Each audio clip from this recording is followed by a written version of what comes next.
congratulates the host governments from France and Gabon that didn't wait for the dust to settle after COP15 and had us all here thinking on how we are going to fully implement all of the relevant and important elements of the GBF, particularly, and that is the motive of this event today, with regards to resource mobilization and the ultimate agreement that has to do with mobilizing $200 billion by 2030. It has been a great pleasure for the working group to undertake this important task that was assigned to us during the climate COP, COP27 in Sharm el-Sheikh, just by President Macron, just a few months ago. Please join us. And in ways on how we will be contributing to this One Forest Summit. It is even a greater honor for me to be here today and share with you the results of the intense work that we have been carrying with 20 working group members supported by more than 50 world experts on the topic. The report in front of you represents their collective wisdom, experience, and the vision shared discussed over the last 10 weeks. I'm delighted that many of them are here today to share their rich perspectives on our important work. Let me invite our organizers, host governments, to give their opening remarks. The report will be presented today, and the great collaboration that produced it will have a possibility to share the insights of the report on two main elements that I strongly believe are high contribution. One is the technical analysis of what we have created so far in terms of creating markets for innovative commodities and environmental services, and looking forward into the future, how we can really tune up the mechanism so we can provide positive incentives for those nations, communities, stakeholders that give us key biodiversity services in the context of the overall aspiration of curbing down the loss of biodiversity and being on track on one way with the 1.5 and another with the nature positive objectives that we want all to achieve. So with this, it is my great pleasure to ask Minister Zacharopoulou, Secretary of State for Development of the French Republic, to address the floor. Minister, you got the floor.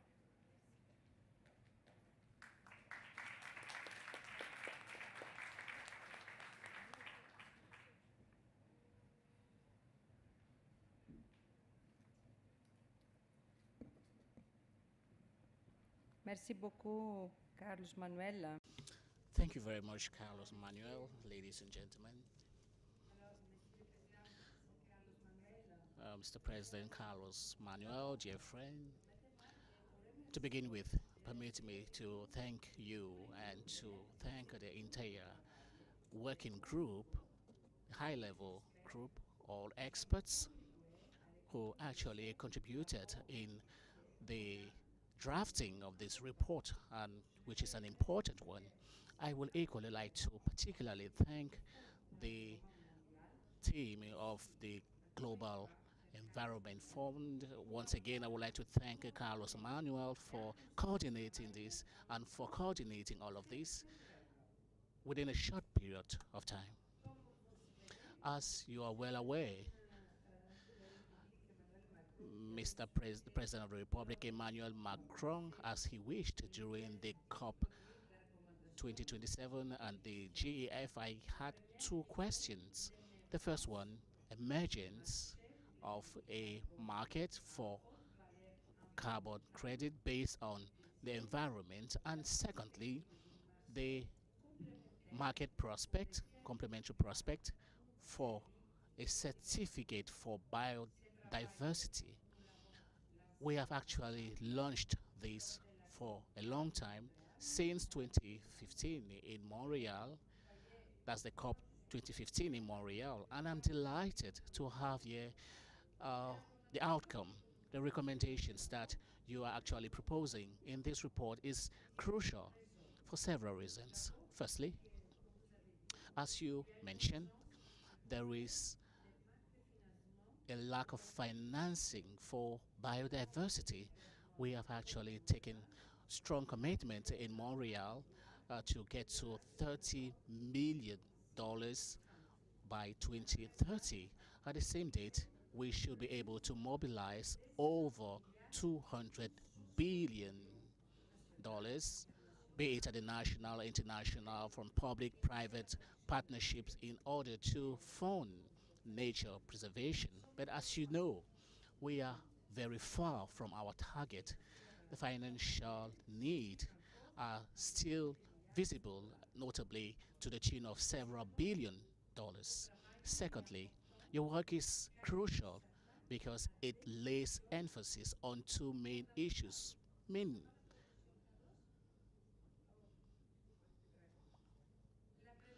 The first one has to do with convergence between climate and biodiversity. We can no longer deal with these issues separately. I would like to lay emphasis on this in my capacity as Minister of Environment. Climate, biodiversity, and development are one of the three main pillars in this challenge. As Carlos was actually recalling, nature can provide 30% of the response regarding climate change. In France, we are actually facing the consequences given that we are committed to provide 30% of the financing, notably geared towards biodiversity. In the face of this huge challenge, France is urging all countries and all donors to come up with a unified paradigm, notably regarding biofinance about diversity. The second issue that you will be dealing with in this report will have to do with the price that we have to give to nature. And your conclusions are clear enough. We can and we have to give value to services rendered by nature, be it indirectly with a carbon credit, with a high environment intensity that it is supposed to be purchased and sold, just as what Carlos has mentioned, the uh, carbon credit, or directly by creating a market for nature certificate or certificate, bio biodiversity certificates. I'm not going to dive into the nitty-gritties and to tell you about the recommendations uh, that will be the aim of our discussions. I am not an expert.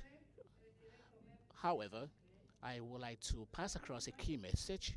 We need all stakeholders to work hand in gloves and to be well coordinated. Everyone has to take its responsibilities, starting with the states, by working on common standards, by coming up with measures in order to increase demand and supply for quality, and of course by taking into account questions, notably the various strategies, national strategies for biodiversity, notably within the purview of the Montreal Agreement.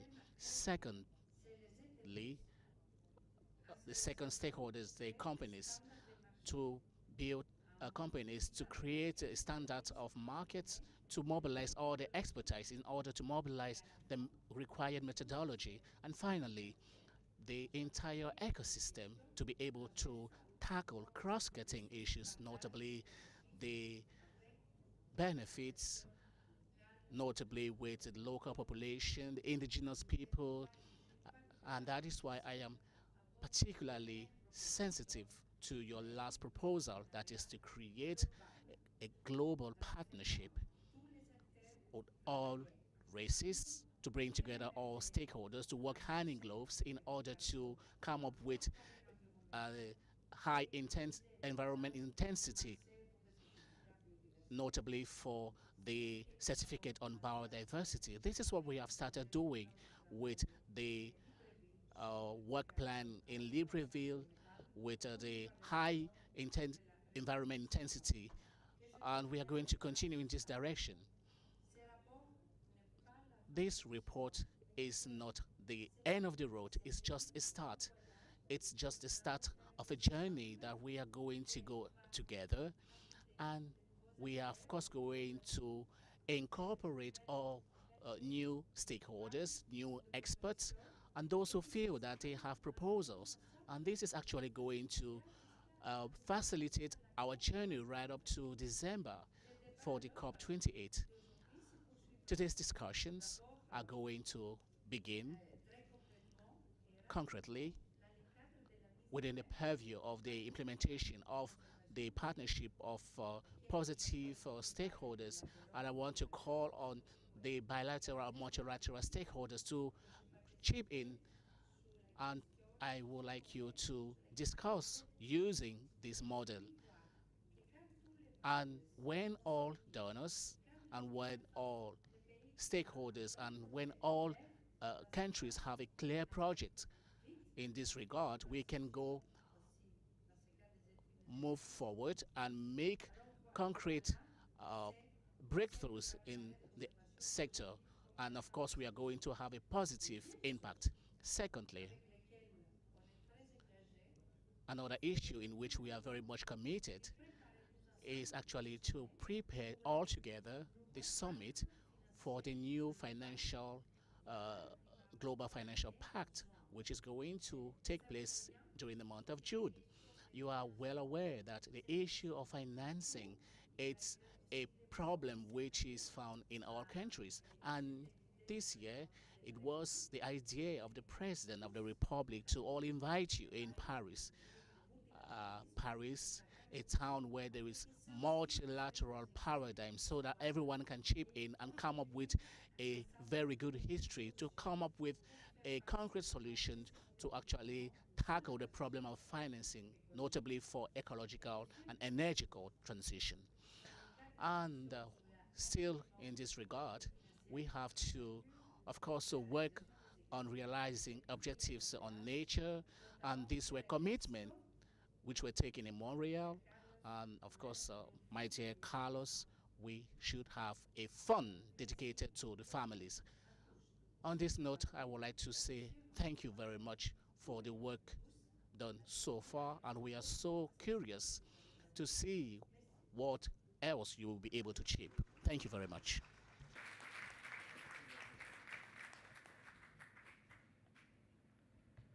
So thank you so much, Minister, for not only giving us your introductory remarks and your vision, but also diving in the report that now I will have the pleasure to chair. So thank you so much, Minister, for this. As you probably all have seen have seen the program for today, I would be doing the presentation of the report. 10 minutes after the presentation of the report, I would ask for the perspectives of those head of the organizations that are the working group members. After that, I will open the floor for statements by ministers who are attending the event, and then I will continue with key messages from the experts of the organizations that are represented up here. We'll go, if time allows us, to open the floor with the participants, and then I will do the closing remarks. With this, I would like to begin our presentation. Can we have a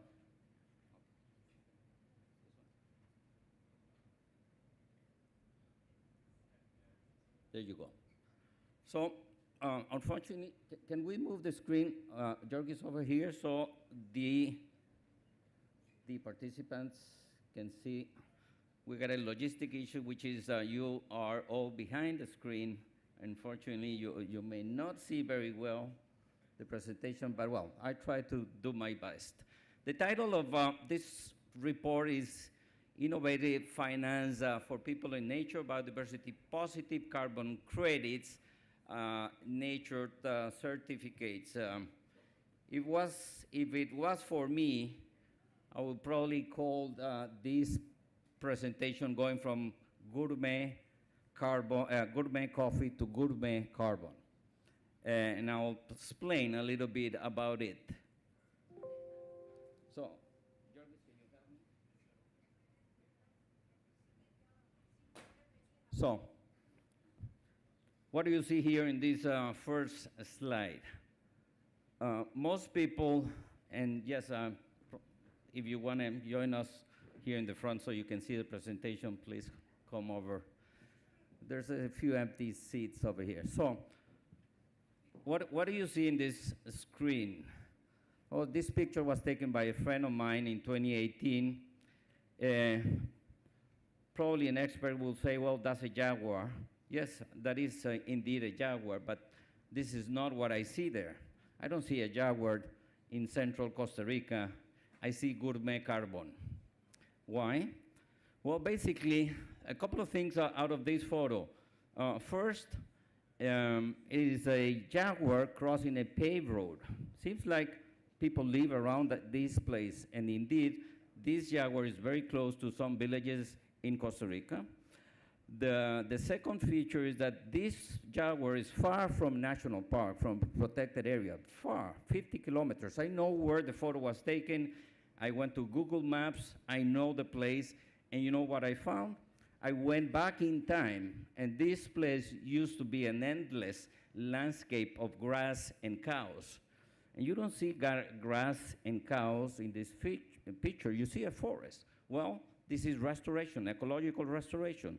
Costa Rica has been restoring the landscape outside protected areas through innovative financial mechanisms, paying people for the carbon services that they provide to the local economy and the local society. We put a tax on fossil fuels in 1997, generates at the beginning $12 million, today $35 million.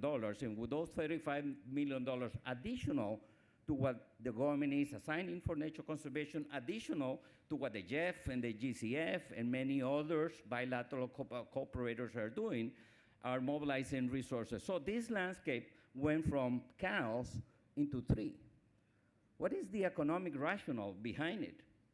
Because nobody goes from having an income out of cows into not having an income with trees. Well, there's a system in Costa Rica that pays you for your carbon services, biodiversity services, and water services, and consistency of a policy enhancing institutions and bringing in stakeholders has been the great solution by which Costa Rica has been able not only to restore degraded landscape, but brought back out of the brink of extinction many mammals and animals. And the jaguar indeed is a good story. I saw my first jaguar when I was 45 years old. My kids saw their first jaguar, when they were 5 or 6 years old. And that is meaningful. So Costa Rica was selling the carbon that was purchased around this national payment for environmental services abroad, and they didn't make any difference to other carbon credits that were sold by many other countries, basically by having monocultives, tree plantations, eucalyptus. And even though we did a major investment in restoring the landscape that brought biodiversity and increased the income of local communities, that was not reflected in the forest carbon market. It's the same price for everybody. And by the way, the price is very low. I grew up in a coffee farm. I pick coffee every summertime, and the income of that I had in the summertime was high, and I make a decent life. Costa Ricans prosper by selling coffee until we went through a huge crisis where the market was not able to give us the right prices, and Costa Rica was forced to think out of the box. We're competing with a lot of countries where quality is not recognized. Let's work on creating the right market conditions so the coffee in Costa Rica can be recognized as a high quality coffee. And yes, of course, we went from selling coffee in big sacks, 100-pound sacks, into gourmet coffee today. At the end of the day, this is what we learned in the conservation sector in Costa Rica. We are not selling carbon, any kind of carbon, we're selling gourmet carbon. Carbon that is associated to human well-being and associated to biodiversity conservation. And this is what we are now discussing at the global level in the context of Article Target 19 of the global, of the GBF that was just approved. So our goal is, how do we deal with the market failure, of the carbon forest market failure in terms of quality, integrity, transparency, and add values? And here is where we see a huge potential, and here is where this report aims to create the conditions so we can all work associated to that. Next one. So this is the sections of the report that we issue. The part one provides the summit, the context, the background on climate and biodiversity finance gap, explain why we need innovative financial mechanisms, and provides an overview on promising options. Includes PES, blended finance, project finance for performance, debt for nature swaps, and many other.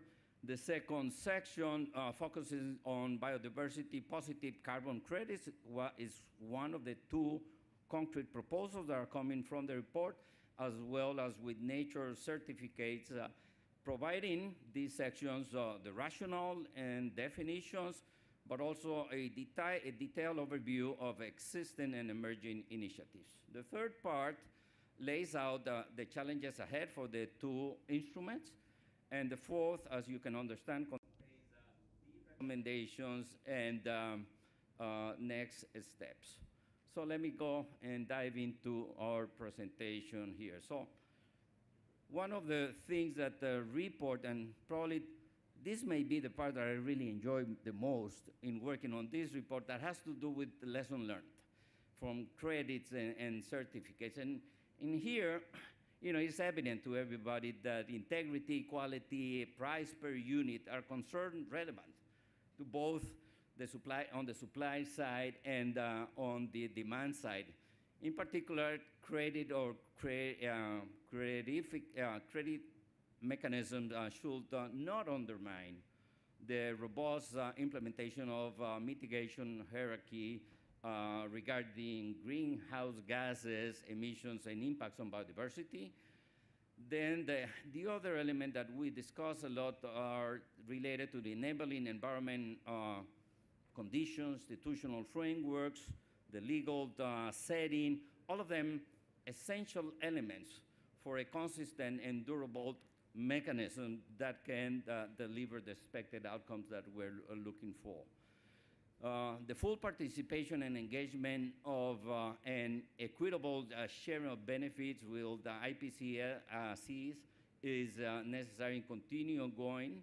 I think that the GBF agreement in COP15 is something that we need to celebrate for multiple reasons, but one very specific reason is the full recognition of local communities and the indigenous groups in the role of concrete action, in the role of restoring and protecting seascapes and landscapes. And I think that this is one of the most relevant, important outcomes. As of today, REDD+ and the voluntary carbon market has proven to be very weak in how we translate mobilized resources to those who are at the ground level. A key lesson learned from the voluntary carbon market is that biodiversity positive carbon credits and nature certificates market are fundamentally public purpose market that should deliver equitable nature positive outcome as the main objective, goal, and target. And scaling up demand, which will continue to be a challenge, is upon all of us based on robust principles for defining and verifying credits and certificates.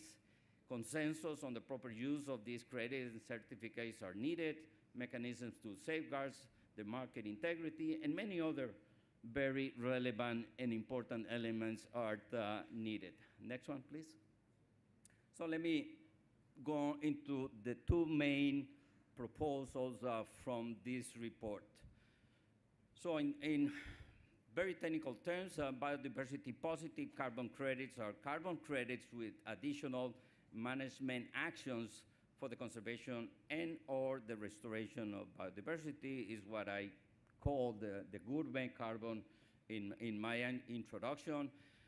Today, the voluntary carbon markets has grown a lot, particularly in the last 2 years, and it is by now probably mobilizing around $2 billion. 46% of this is linked to nature through forestry and land use credits. So the baseline for our aspiration is already there. The main limits that the report highlights are price signal is insufficient to drive decarbonization of value chains and to contribute to biodiversity preservation. Average price in 2021 of forest and land use credit were under $6 per ton of carbon. When our friends from PNG and Costa Rica gathered around in 2004 to try to convince the climate community that forest was a cost-effective way to deal with climate change, and we were just beginning to think on an international financial mechanism. It began with the Costa Rica PNG, avoid deforestation, then it turned into REDD, then it turned into REDD Plus, because we were leaving a lot of people and activities outside. One big clear rationale was that these mechanisms should recognize the cost of opportunity of doing the wrong things at the landscape level. $5, $6, $7 per ton of carbon, which is what is today being paid, is far for getting into that objective of the recognition of the cost of opportunity.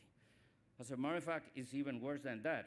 I was involved in the first ever carbon credit transaction. It happened in 1997. I was working very close to the actual Minister of Costa Rica, who's joining us here, Mr. Franz Tattenbach.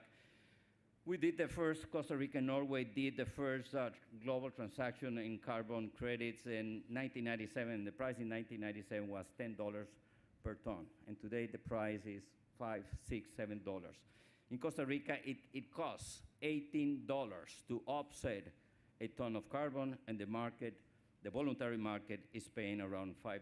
So we can say that we failed big time. Yes, we can address issues about integrity and quality, but that doesn't mean that the market should be there fully recognizing the value of those carbon credits being provided by countries that has done the homework, that have created the institutions, that has designed the frameworks, that has been addressing the issue, the political issue of phasing out perverse incentives, because it's not just creating a positive incentive through a payment for carbon, water, and biodiversity, what will stop at the end of the day deforestation, is addressing those other policies that promote land use change. What, Aichi Target 13 called going from negative into positive incentives, and it is what GBF Target 18 is all about.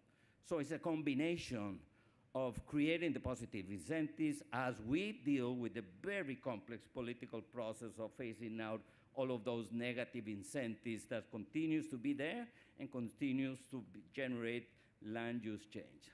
Can we go to the next slide? So this is the second instrument that is being proposed in this report, which we call the nature certificates. These are units of biodiversity that finance nature conservation and restoration and provide funds for local communities living in and among nature-protected areas and landscapes. It is a new mechanism that has recently attracted a lot of attention, especially with its inclusion under Target 19 of the Kunming-Montreal, the GBF, under the term biodiversity credit. Their report has been able to decision from the parties work on this very specific and concrete tool that we call the nature certificates, which is apart from the carbon credits. Here we discuss nature certificate as being different from the offset, as I just mentioned, and represent purely a positive investment in biodiversity. I won't go into the details of this. I will be here for the next 2 days. I'll be very happy to explain at the technical level, whoever wants to get more details on this, and I don't want to take more time of the speakers over here. Next slides. This is not a new concept or a new idea. It's already happening in many geographies across the world. Next one, please. So let's go now to, and I'll take 3-4 minutes on the recommendation. Next slides. The first tranche of recommendations are recommendations for governments and policy makers. As you can see in the screen, and I won't read any of the issues in sake of time, I'll probably say that given the size of the biodiversity financial gap, biodiversity positive carbon credits and nature certificates promote innovative ways by which we may be able not only to mobilize non-fiscal resources at the global and national level, but also leverage among other instruments that are already in place that can mobilize domestic and international private sector resources. Many members of the, and I want to underline what I'm going to say here, many members of the working group stress to need to manage expectations on credit and certificate schemes and the need to pursue more comprehensive strategies for biodiversity finance. What they're telling us, there's a high potential. Let's focus and continue on working on these approaches, these instruments. It is extremely relevant to provide and maintain clear policies, incentives, and the right institutional frameworks. We can create the best global financial mechanism that won't be enough to achieve all the goals by 2030, the climate and biodiversity goals. And I work based on a presumption that says that we will never do the leap forward in terms of our sustainability aspiration with the same institutions that in first place has created the problem that we want to solve today. So the silo situation at the government level, the lack of policy coherence. All of our countries, all, without any exemption, invest much more resources in economic activities that destroy nature and contribute to climate change that those countries invest in protecting biodiversity and being on track with the Paris Agreement. As simple as that. So policy coherence is an element that we need to recognize, and that means that we shouldn't just strengthen institutions, make them bigger by putting more resources. It's understanding that the challenge is going from institutions that manage natural resources, renewable and non-renewable institutions that go from a silo, a region, towards a landscape, towards a seascape. So my point here is that we need all to recognize that there is on one side a big market failure, on the other side there's a huge institutional failure.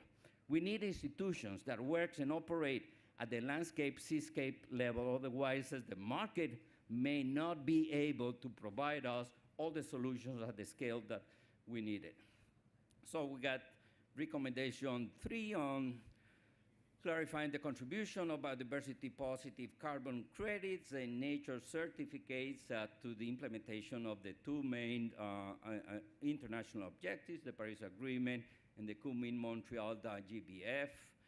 The 4th has to pilot and test, which is why it's so important the NGOs, the universities, the scientists, the practitioners, civil society in this process.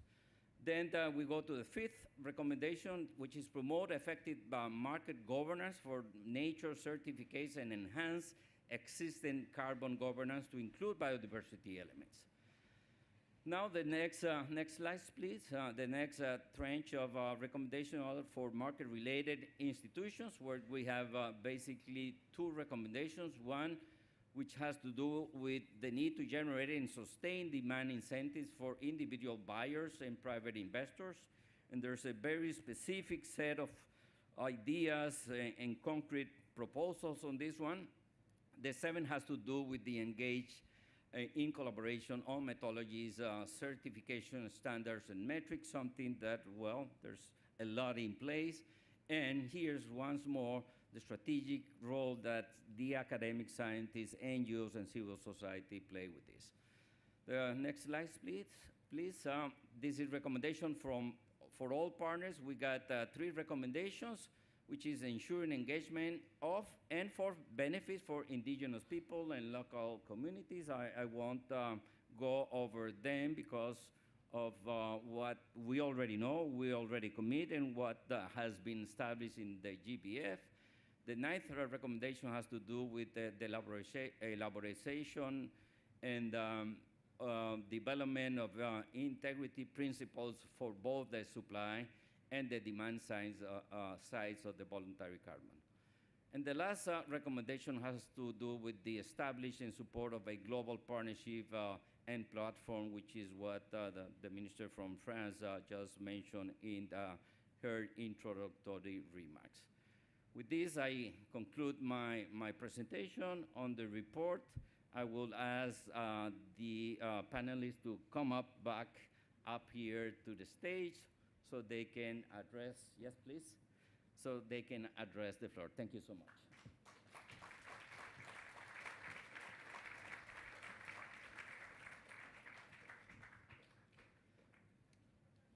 Thank you.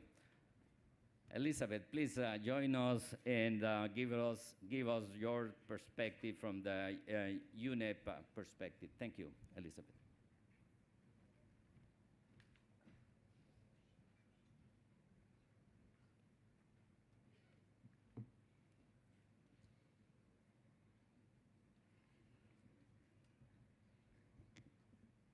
Carlos, thank you very much for inviting us here. Minister, thank you very much, and through you also to the government of Gabon for hosting this important One Forest Summit. It is indeed important. It comes at the right time, soon after the adoption of the Global Biodiversity Framework, which many of us were part to its deliberations.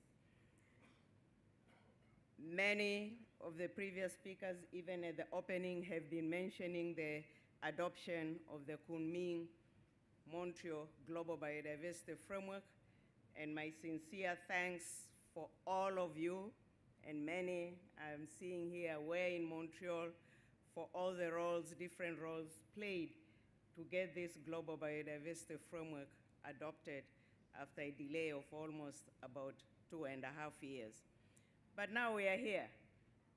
We have the framework, we have the Paris Agreement, we have the Sustainable Development Goals, and many other global goals related to environment, and all of which also contribute to the discussions here on the Forest Summit. Where we are now is to ensure those different tools then are implemented. And delighted that Carlos, Jeff, you are initiating this innovative finance, because that's the bottom line. We have the tools, we have the commitment to implement, we need the resources to do so. But we also know that the forest, for instance, is the resource by itself, and not necessarily the resource coming from anywhere. So how are these resources accruing from these natural forests, which we need to protect, preserve, and restore continue to accrue the resources for the management and for the socio-economic development of the countries. So, as United Nations Environment Program, but probably here I'm wearing two hats, including the Secretariat of the Convention on Biological Diversity, where I was until 3 days ago, and both being part of this process to develop this report for which the recommendations have just been alluded, and we do share those recommendations as we have been part of the development of the report and those recommendations. Nonetheless, I will have a few messages aligning ourselves to the recommendations. One, progress has not been fast or nearly fast enough, but the opportunity for the incremental improvements we know have also passed. But we have every tool in that toolbox. We need to achieve the gigaton of emission reductions and removal from forests by 2025, a year after, and if we want to have and be able to really reach below 0 degrees, which we all talk about. And we know that despite the widespread recognition, we still need forest ecosystems to fend off the worst of the climate and biodiversity crisis. Financing the forest-related, forest-based solutions, such as the REDD+, has been wrongfully insufficient or probably slow-moving.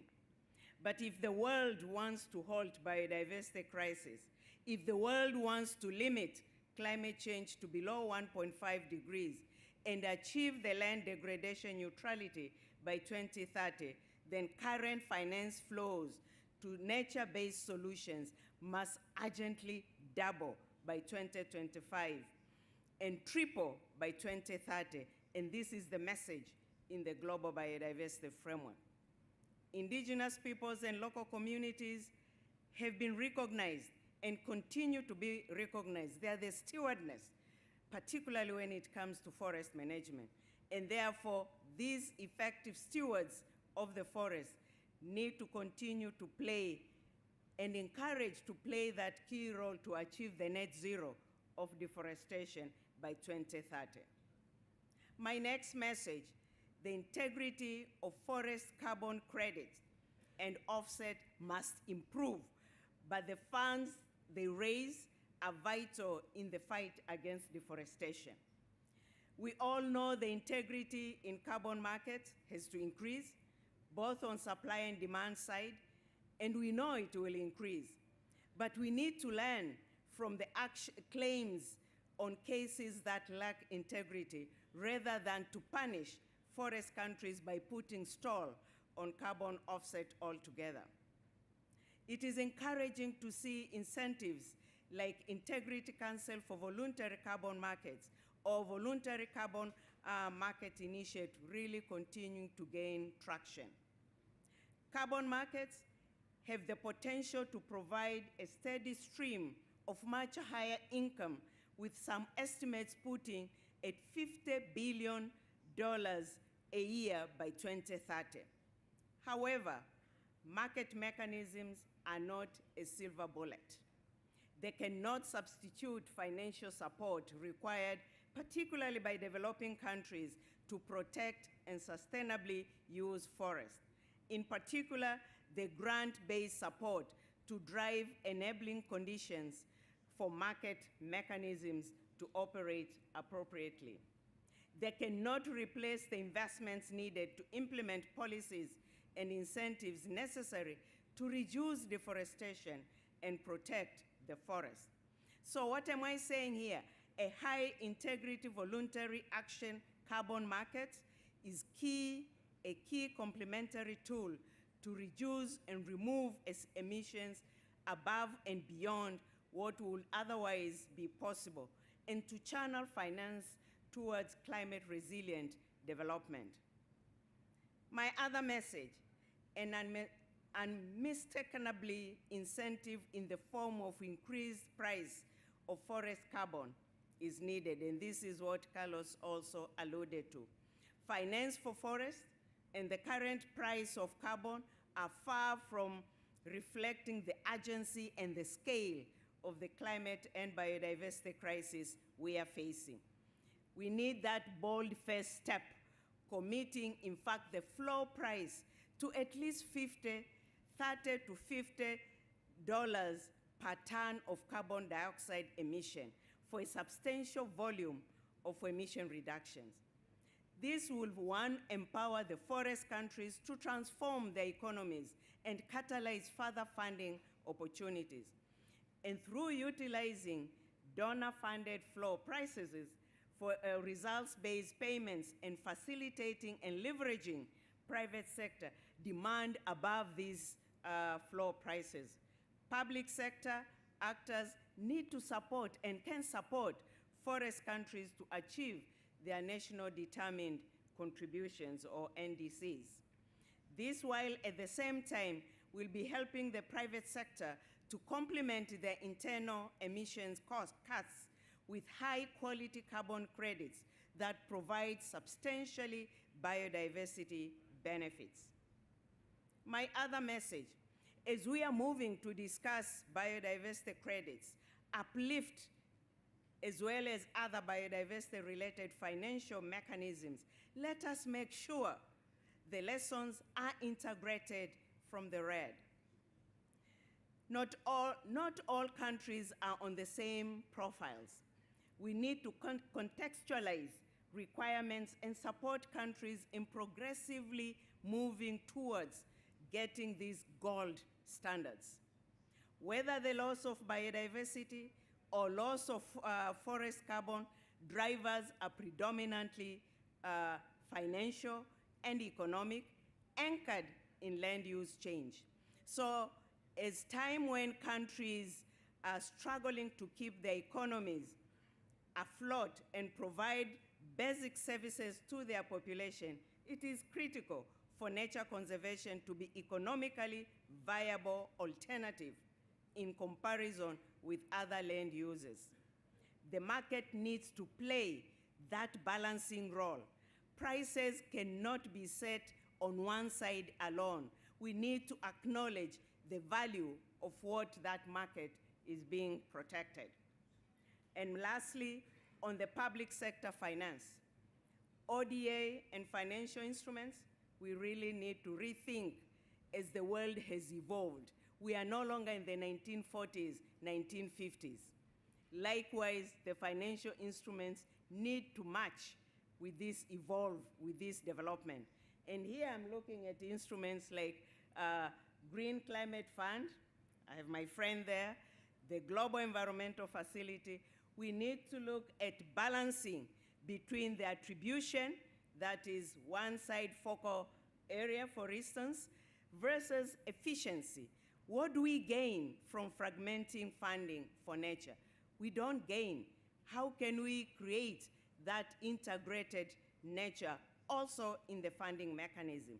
And as we evolve towards a world of results-based approaches, equally on finance, when key performance indicators and standards are agreed upfront, it will be logical that receiving countries also have the sovereignty over the use of the funds accredited to them.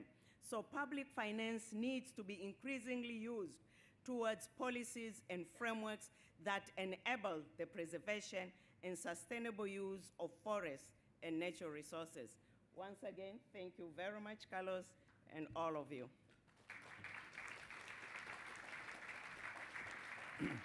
Thank you, Elizabeth. And let me invite now Ms. Razan Al-Mubarak to address the floor. I don't know what is more important, being the COP28 champion or the presidency of IUCN, but I think that we're really connecting the dots, and she really represents, one way or another, the effort that we've been doing in bringing together the convention, in bringing together nature-based solutions as cost-effective ways to deal with our consumption and production patterns. Razan, the floor is yours.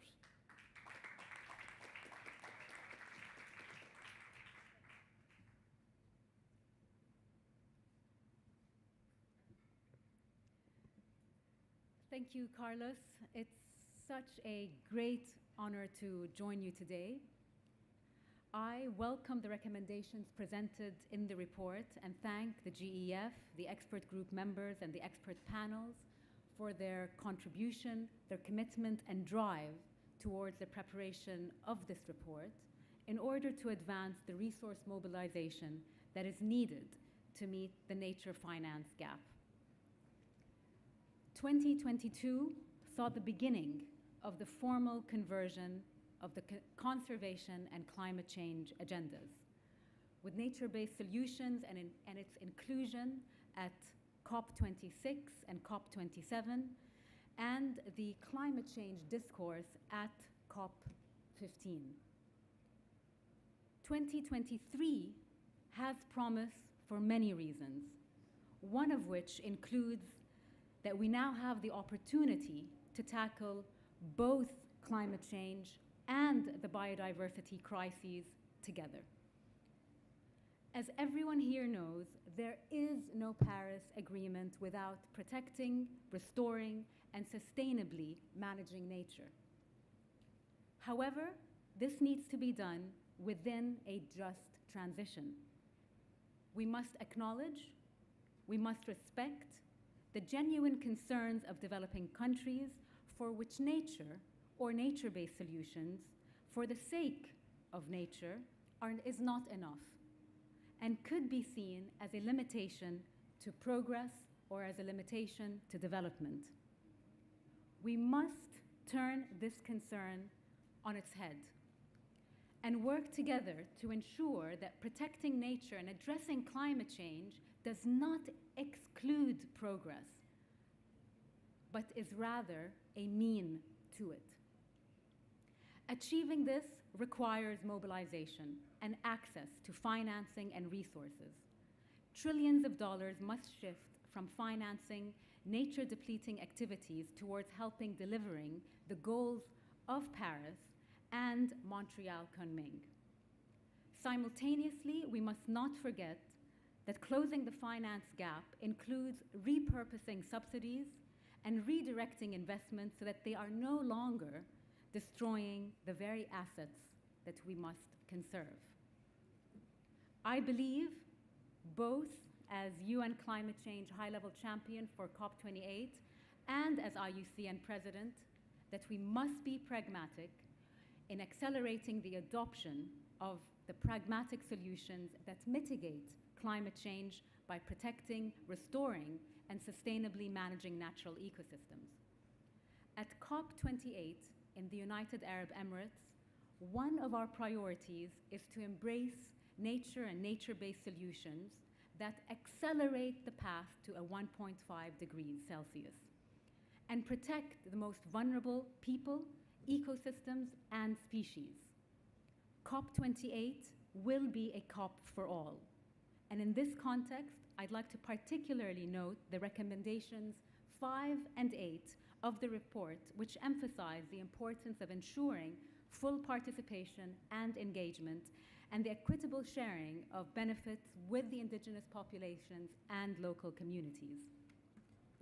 I look forward to working with all of you to ensure that the recommendations of this report are adopted and acted upon and can be a prominent feature at COP28. Thank you very much.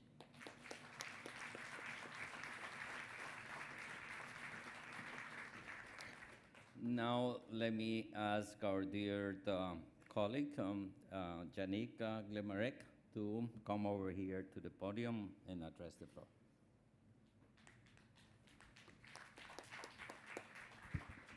Merci beaucoup. Well, Carlos, thank you very much. Ministers, distinguished participant, good morning. I would like, first of all, to express my congratulations to my colleague of the Fund for the Environment and all the colleagues for the writing of a high-quality report. Well, as mentioned by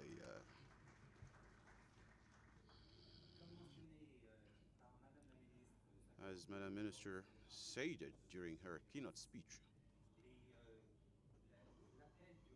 The appeal of the report to the promotion of carbon credit reflects a convergence, both political and scientific phenomenon.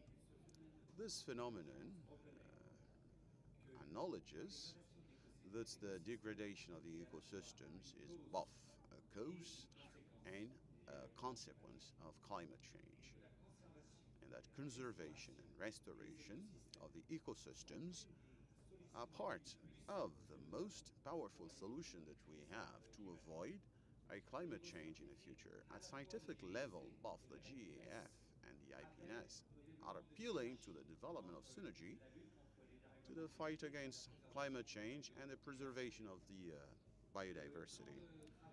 The work plan of the Sharm el-Sheikh of the COP27 for the first time had recognized the importance of solutions based on nature and the systemic approaches to avoid the climate change and the approach of 2020-30 echoes this appeal.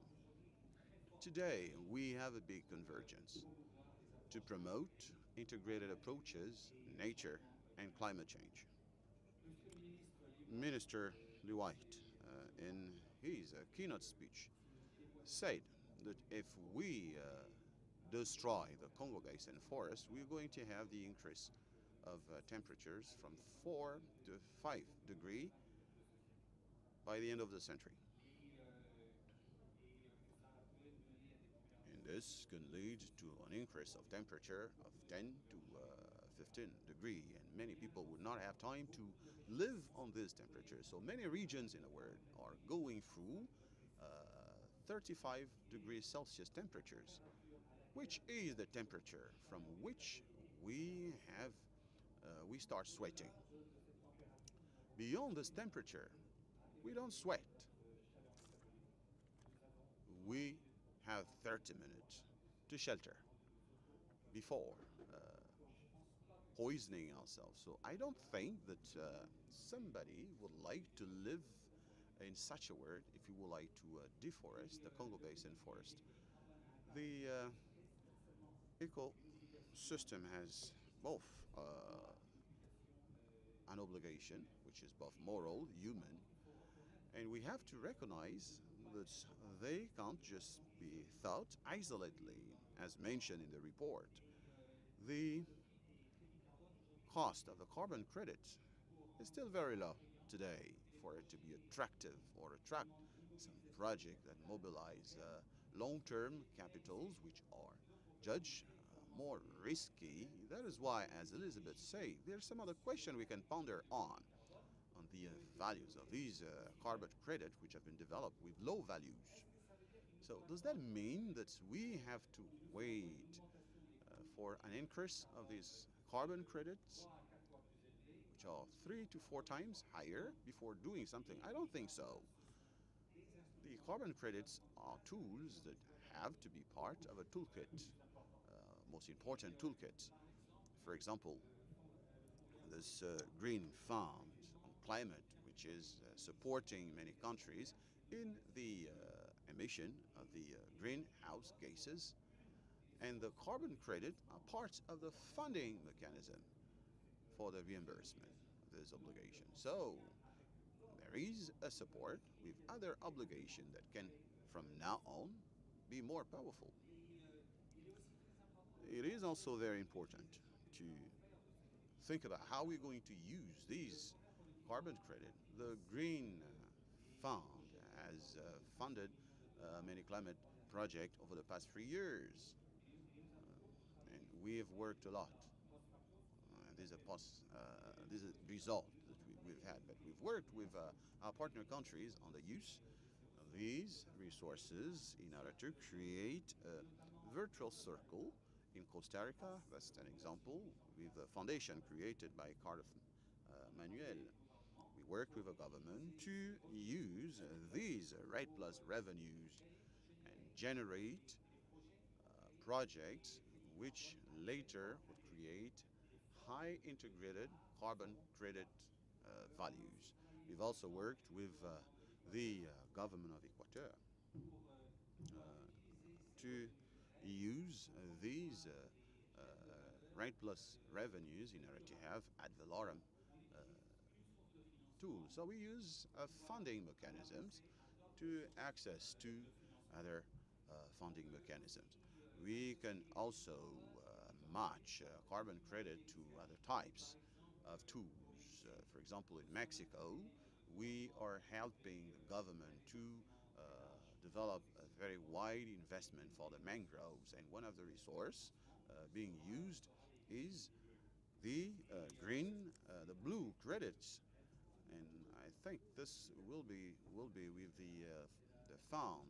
Mexican funds for the conservation. I think it's something like that. So, as I said, the Mexican Fund for the Conservation of Nature. So, what's the idea? The idea is to avoid to make the generation of the mangrove if the Mexican coals have to be touched by a hurricane. So, there should be a paradigm which will be used to reimburse the initial investment. So, we are trying to mitigate the risk on nature. So I would like to express my congratulations to the project, and the POND is working with all its partners to develop all type of instrument to fund biodiversity and avoid us to fall in a world in which the temperature significantly will destroy the humanity.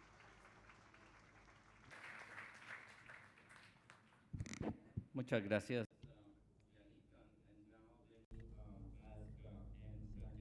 CEO from Conservation International to address us all.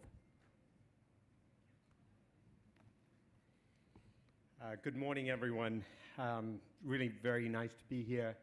First and foremost, want to thank Gabon and France for co-hosting this incredibly important meeting. And I have to say, after going to many international conferences over the last 18 months, as I look across the audience, I am unbelievably gratified to see the diversity of faces here.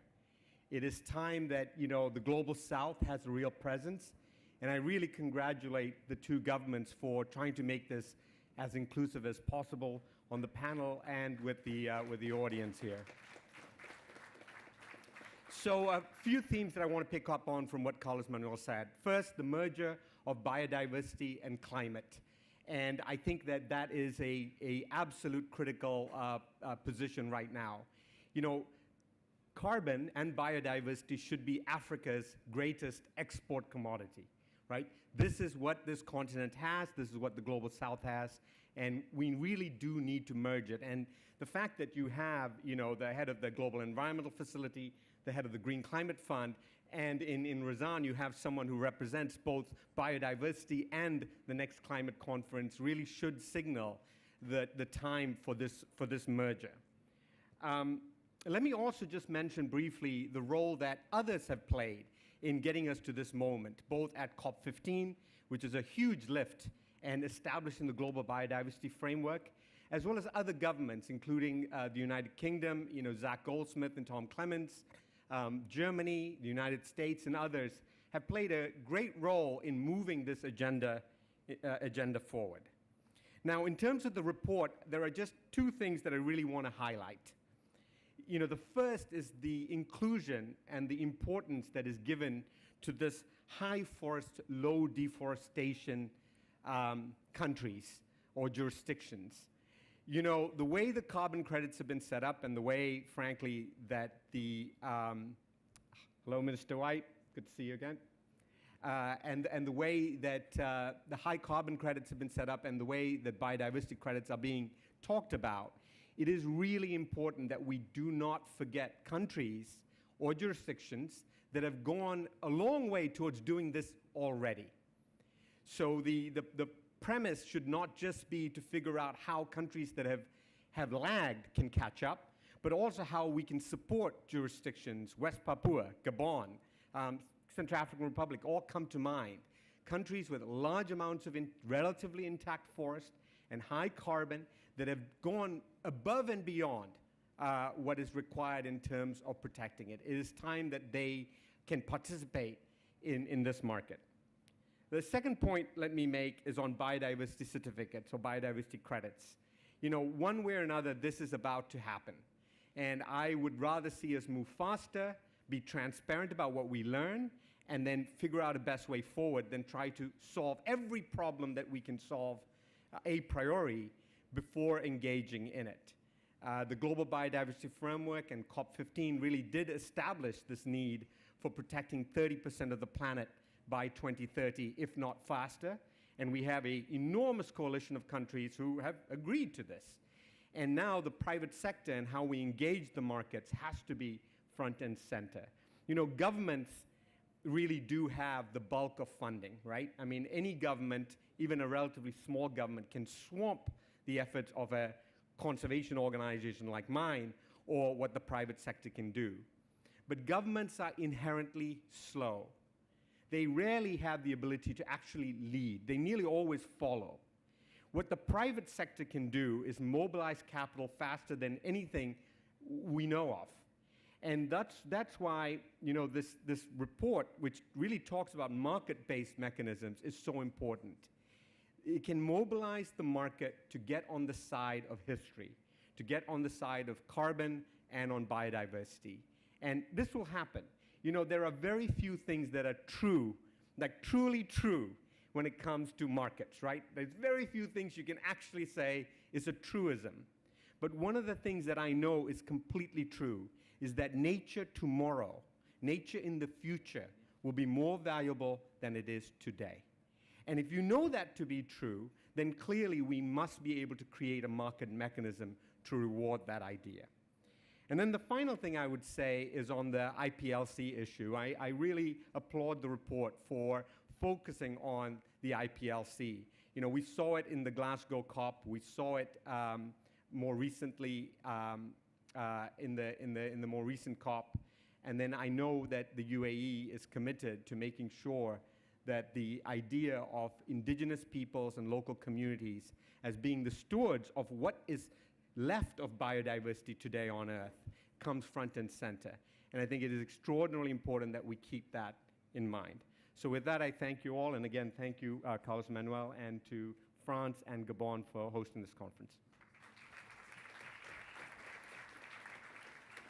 Thank you, Sanjan. Let me now invite Margaret Kim. She's the CEO of Gold Standard. Please.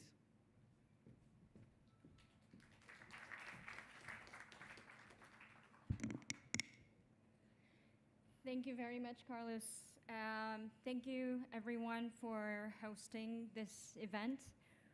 So I see a lot of faces who's worked tireless nights over the last few weeks. So thank you very much for the organizing team for putting this amazing summit together. So most of the speakers did speak about the urgency. So I'm going to skip right to the core of what I know best.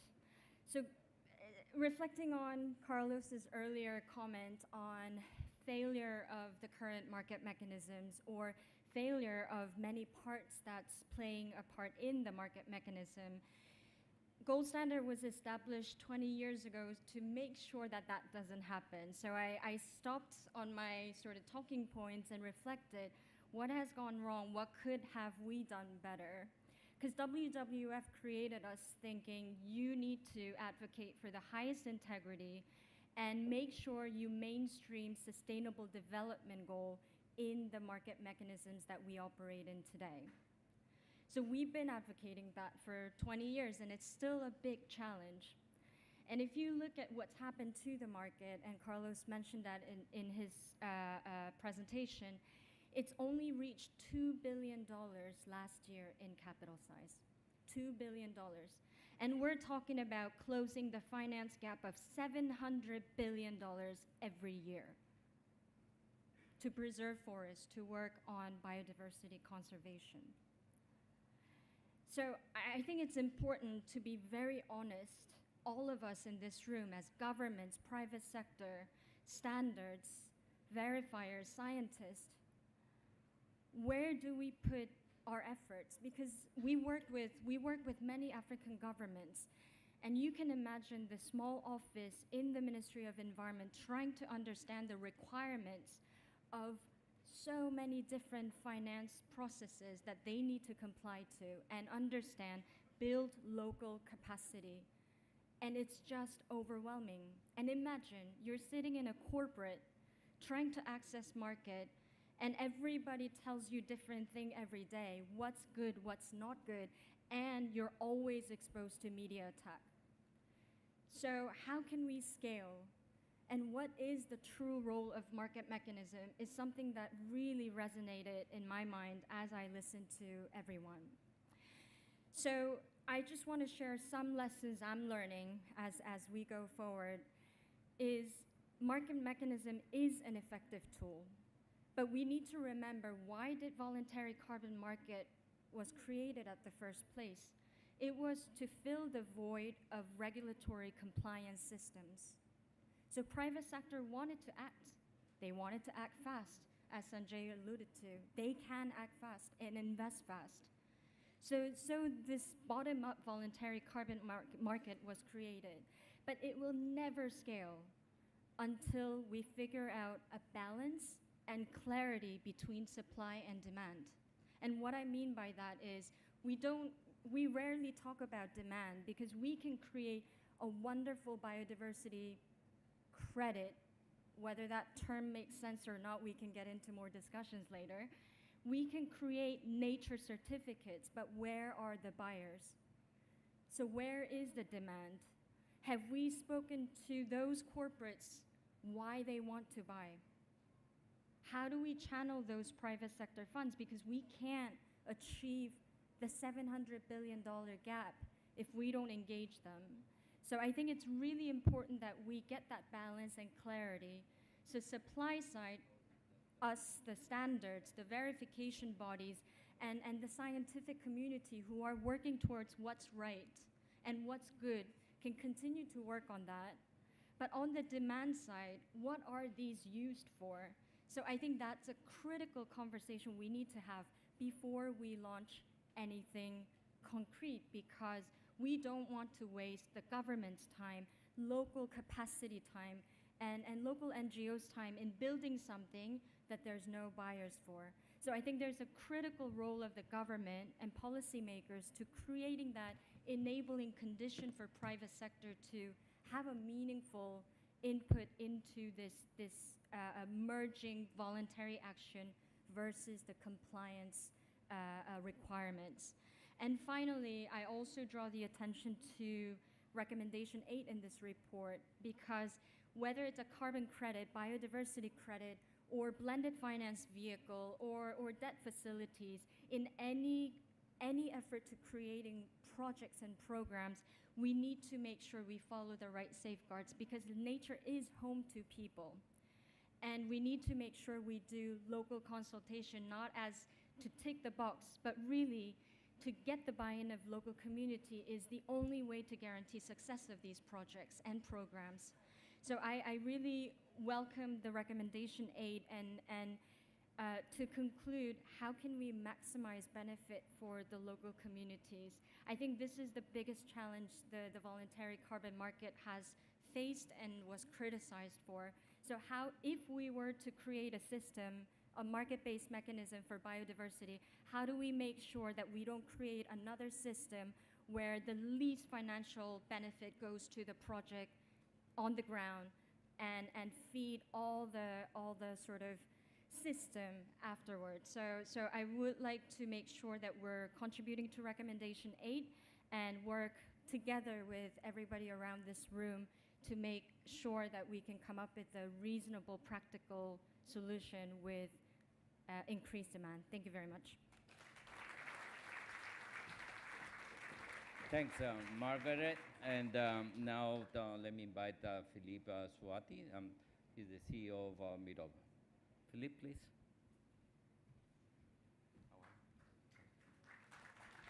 Merci. Thank you very much, Carlos, and good morning, everyone, and also the Minister.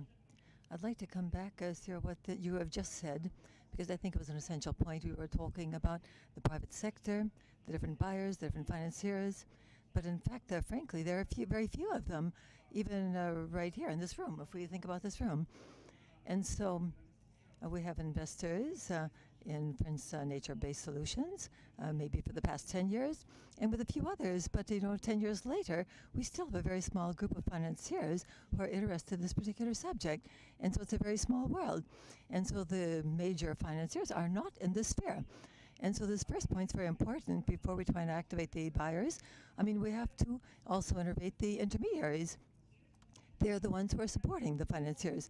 And then we also have to talk about the sustainable development, because when we talk about finance entering this particular area, there are two different types of finance which can enter this area, and we have to pay attention to this. We've got finance that looks, for instance, at carbon credit, for instance, sort of a trading activity, like commodities, you can exchange. And that's going to develop finance, for instance, sort of in a traditional way. And I think we have to avoid that. And so I think we have to understand that the development of this particular type of finance, in terms of carbon credit or biodiversity credit or whatever, I think is a subject of development for sustainable development. So one of those points that are a major point. And so if we're going to talk about sustainable development, we have different people who are really highly motivated, not only to bring together the different people in terms of supply and demand, but also a positive impact with finance on the society, local communities. And this is the subject of this type of finance. In other words, we want to have a vision which is very clear, which has got to take into account the interests of everyone. Now, that was what I could say in terms of the financial intermediaries, but we also have the buyers. In other words, the world of the buyers, the different companies, which potentially might be the buyers of this type of a mechanism, of a credit mechanism.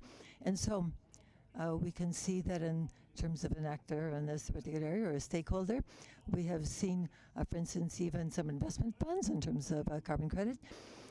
One of their major investors were some of those bilateral banks. In other words, we had or multilateral banks, and so we bring together a few of these multilateral banks.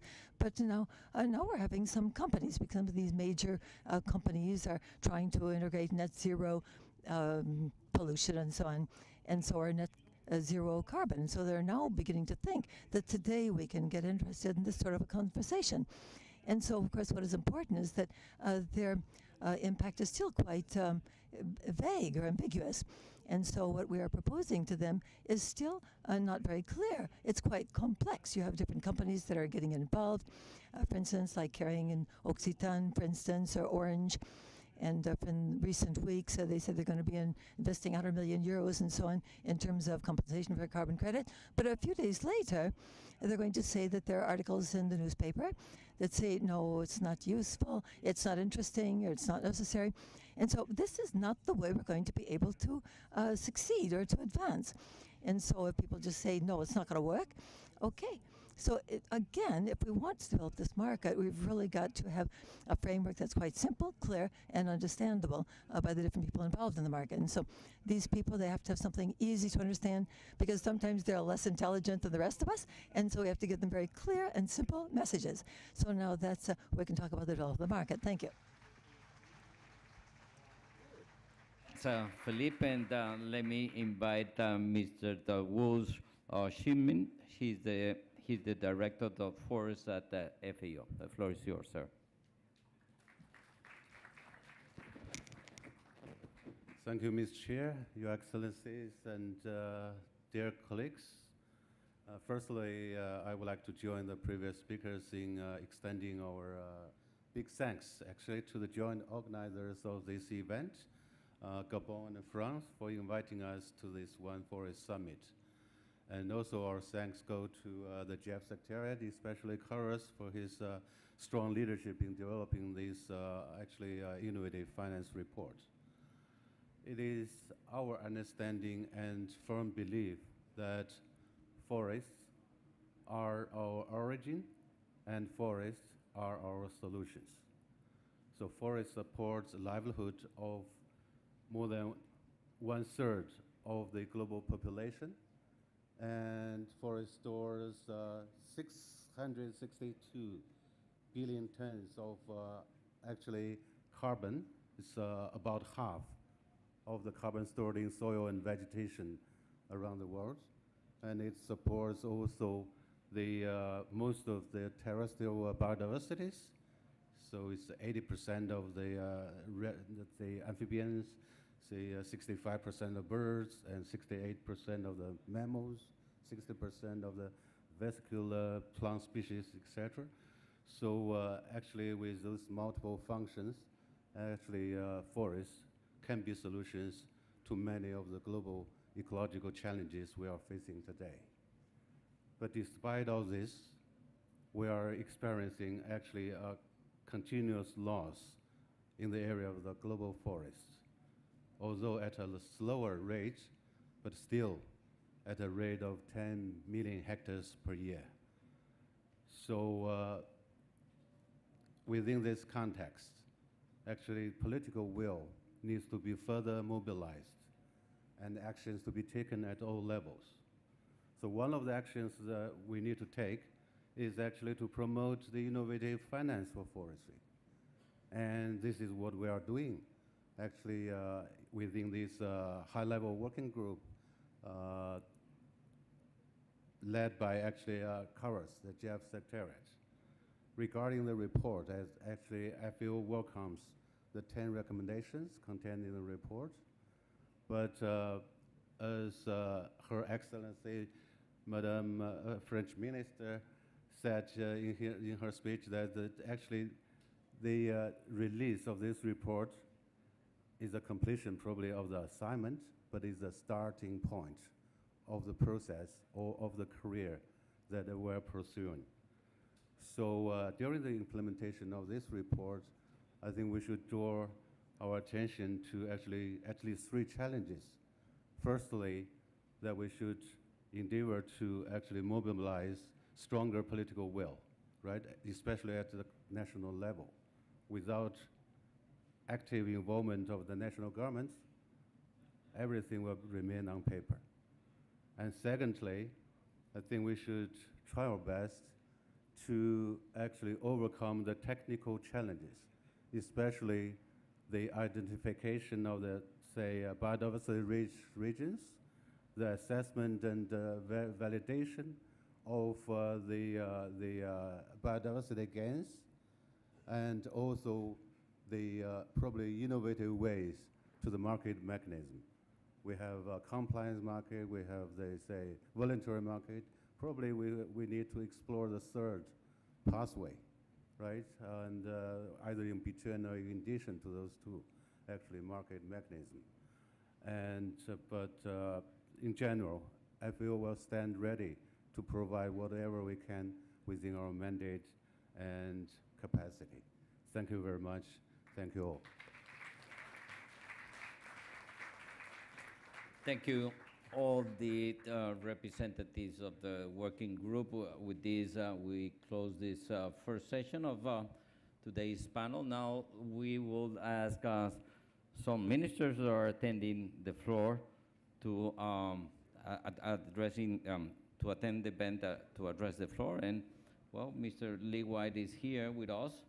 He was not able to be to address the floor at the beginning, and this is the ministerial segment. So, Mr. White, why don't you come over and give your take on the report?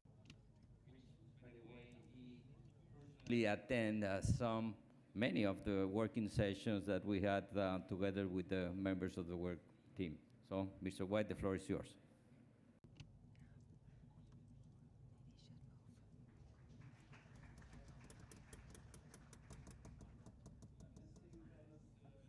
Thank you very much, Carlos Manuel. And hello again to everyone.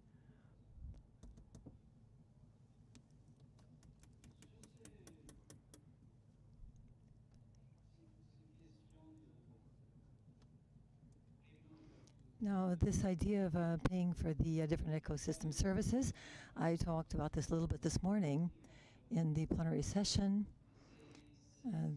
About these different services, which are absolutely critical. And of course, we have the carbon service, of course, but we also have, for instance, meteorology, biodiversity. And so we're in a world where we are threatened by the climate crisis, but we're also being threatened by the sort of the extinction of the biodiversity.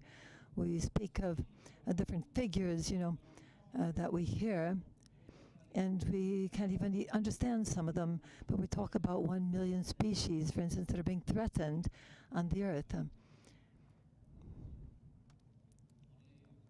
And so we have entered into a phase, a geological phase, which is very dangerous. And we live in a world today which is dominated by man. And of course, man, until the present, is a little bit more difficult to destroy than in terms of preserving nature. He's not that motivated to intelligently manage nature. We are perhaps the most intelligent species in the universe, perhaps, but now we cannot even intelligently manage these different ecosystems. And so in a world in which money in the private sector play a very important role, of course we should be able to succeed in finding the different means of attributing a fair value to these different services that are given to us by nature. And so a fair value that is fair between the North and the South, wherein, for instance, in the case of Gabon, we have 88% forestry cover in our country, and we have a rate of deforestation which is under 0.1% that we have been maintaining for the past 5 decades.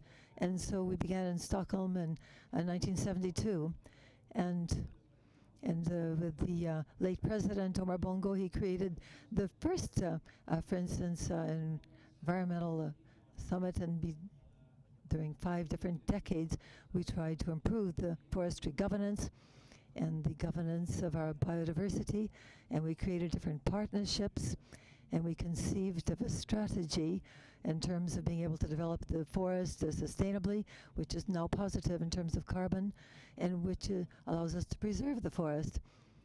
But the discussions that we have in terms of the different fees for saving biodiversity and even the carbon credit, we've created, for instance, millions of tons of carbon credit for the REDD+ program through Article 5 of the Paris Agreement.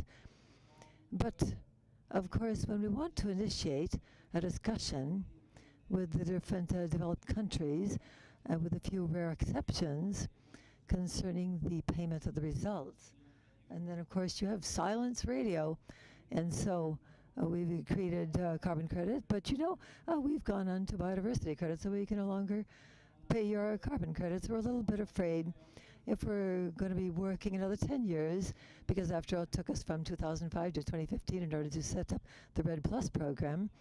And so we're a little bit afraid that we're going to be working another 10 years before we're going to allow this to be concrete. And so everybody in this room agrees with me that we do not have 10 years to lose. We don't even have 1 year before us for doing nothing. So perhaps we can allow ourselves maybe 6 months in order to, for instance, before the Dubai conference, perhaps. But these are questions which are quite technical, and I can imagine that the panel, for instance, talk about methodology in order to be able to create this biodiversity credit. But again, okay, what are we going to have in terms of a center for this, or what is going to be the red point of the emergency system, which will force us to do so? I think we're in a system that's quite complex. I think we have to go step by step, and perhaps in terms of carbon credit, which is positive towards biodiversity, that might lead to a high integrity, for instance, high integrity carbon, if you like.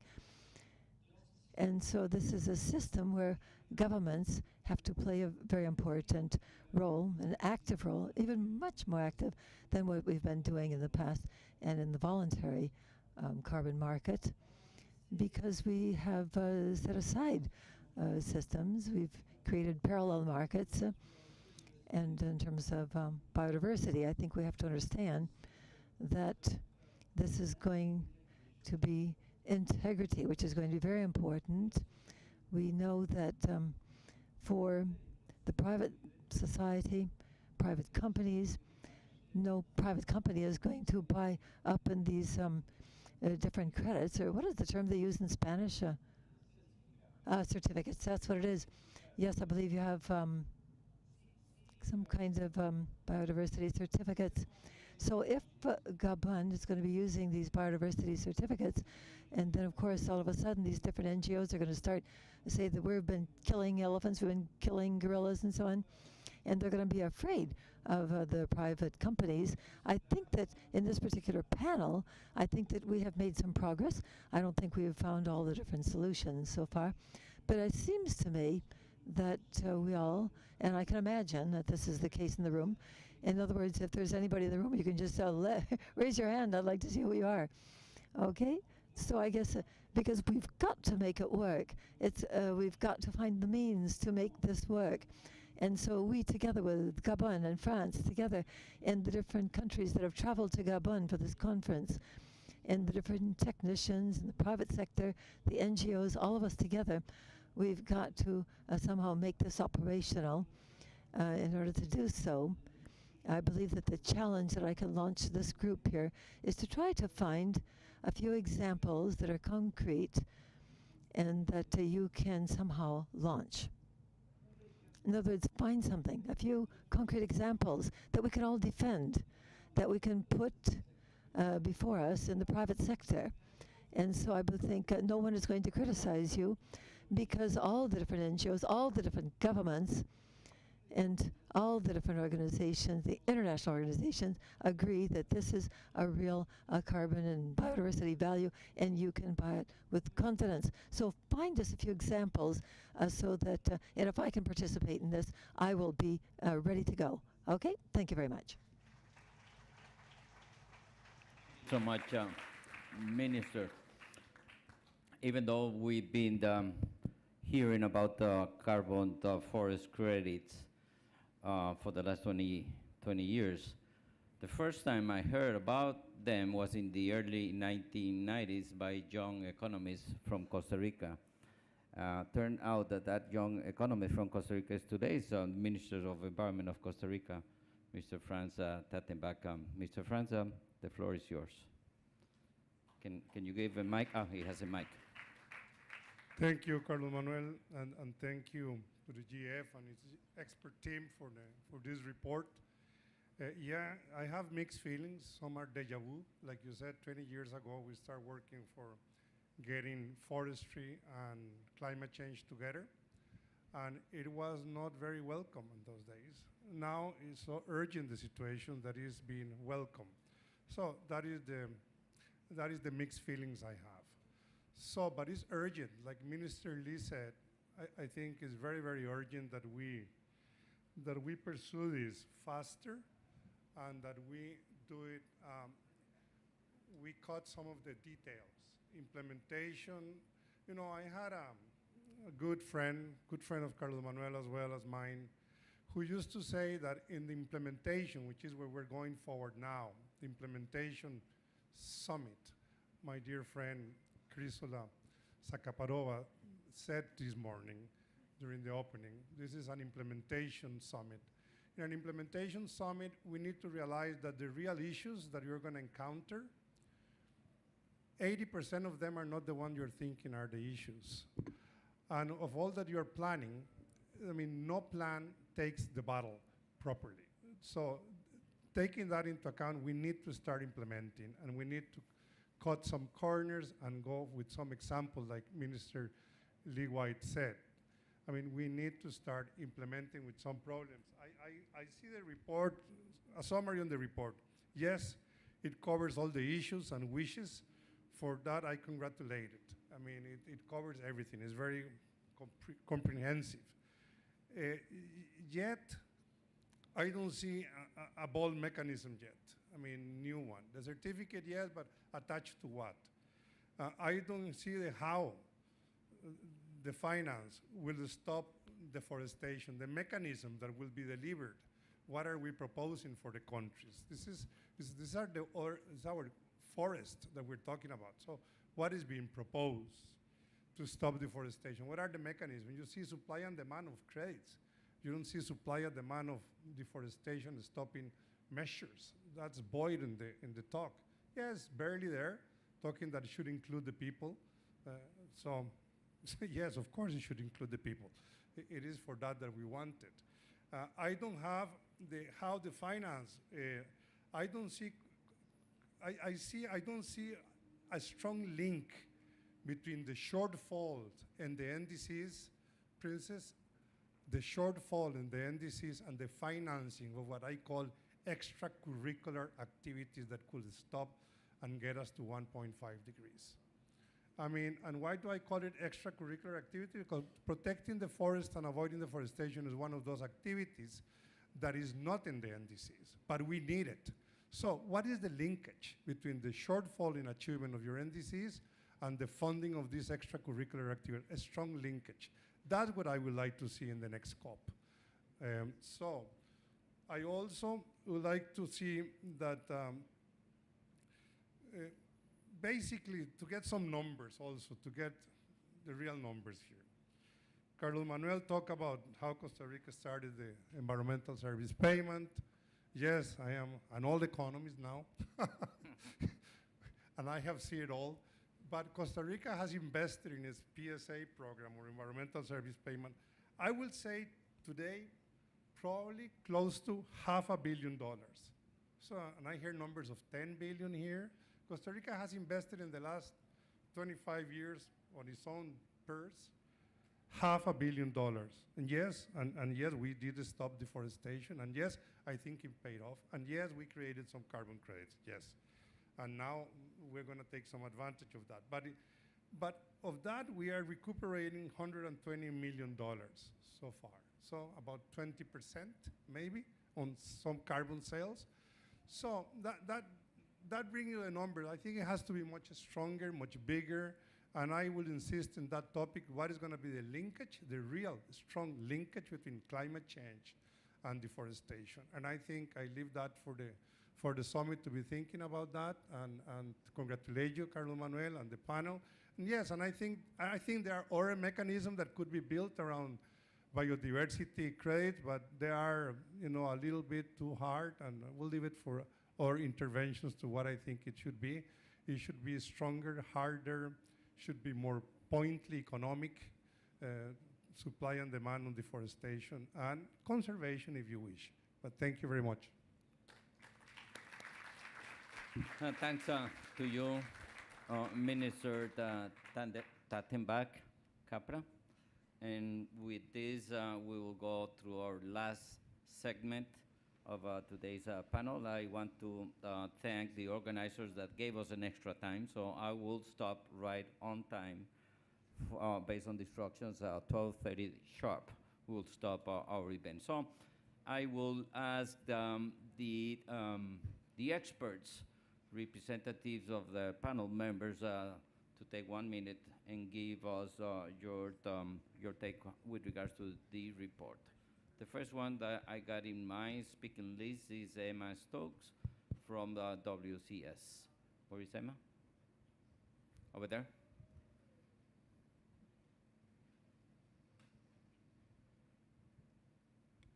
Merci.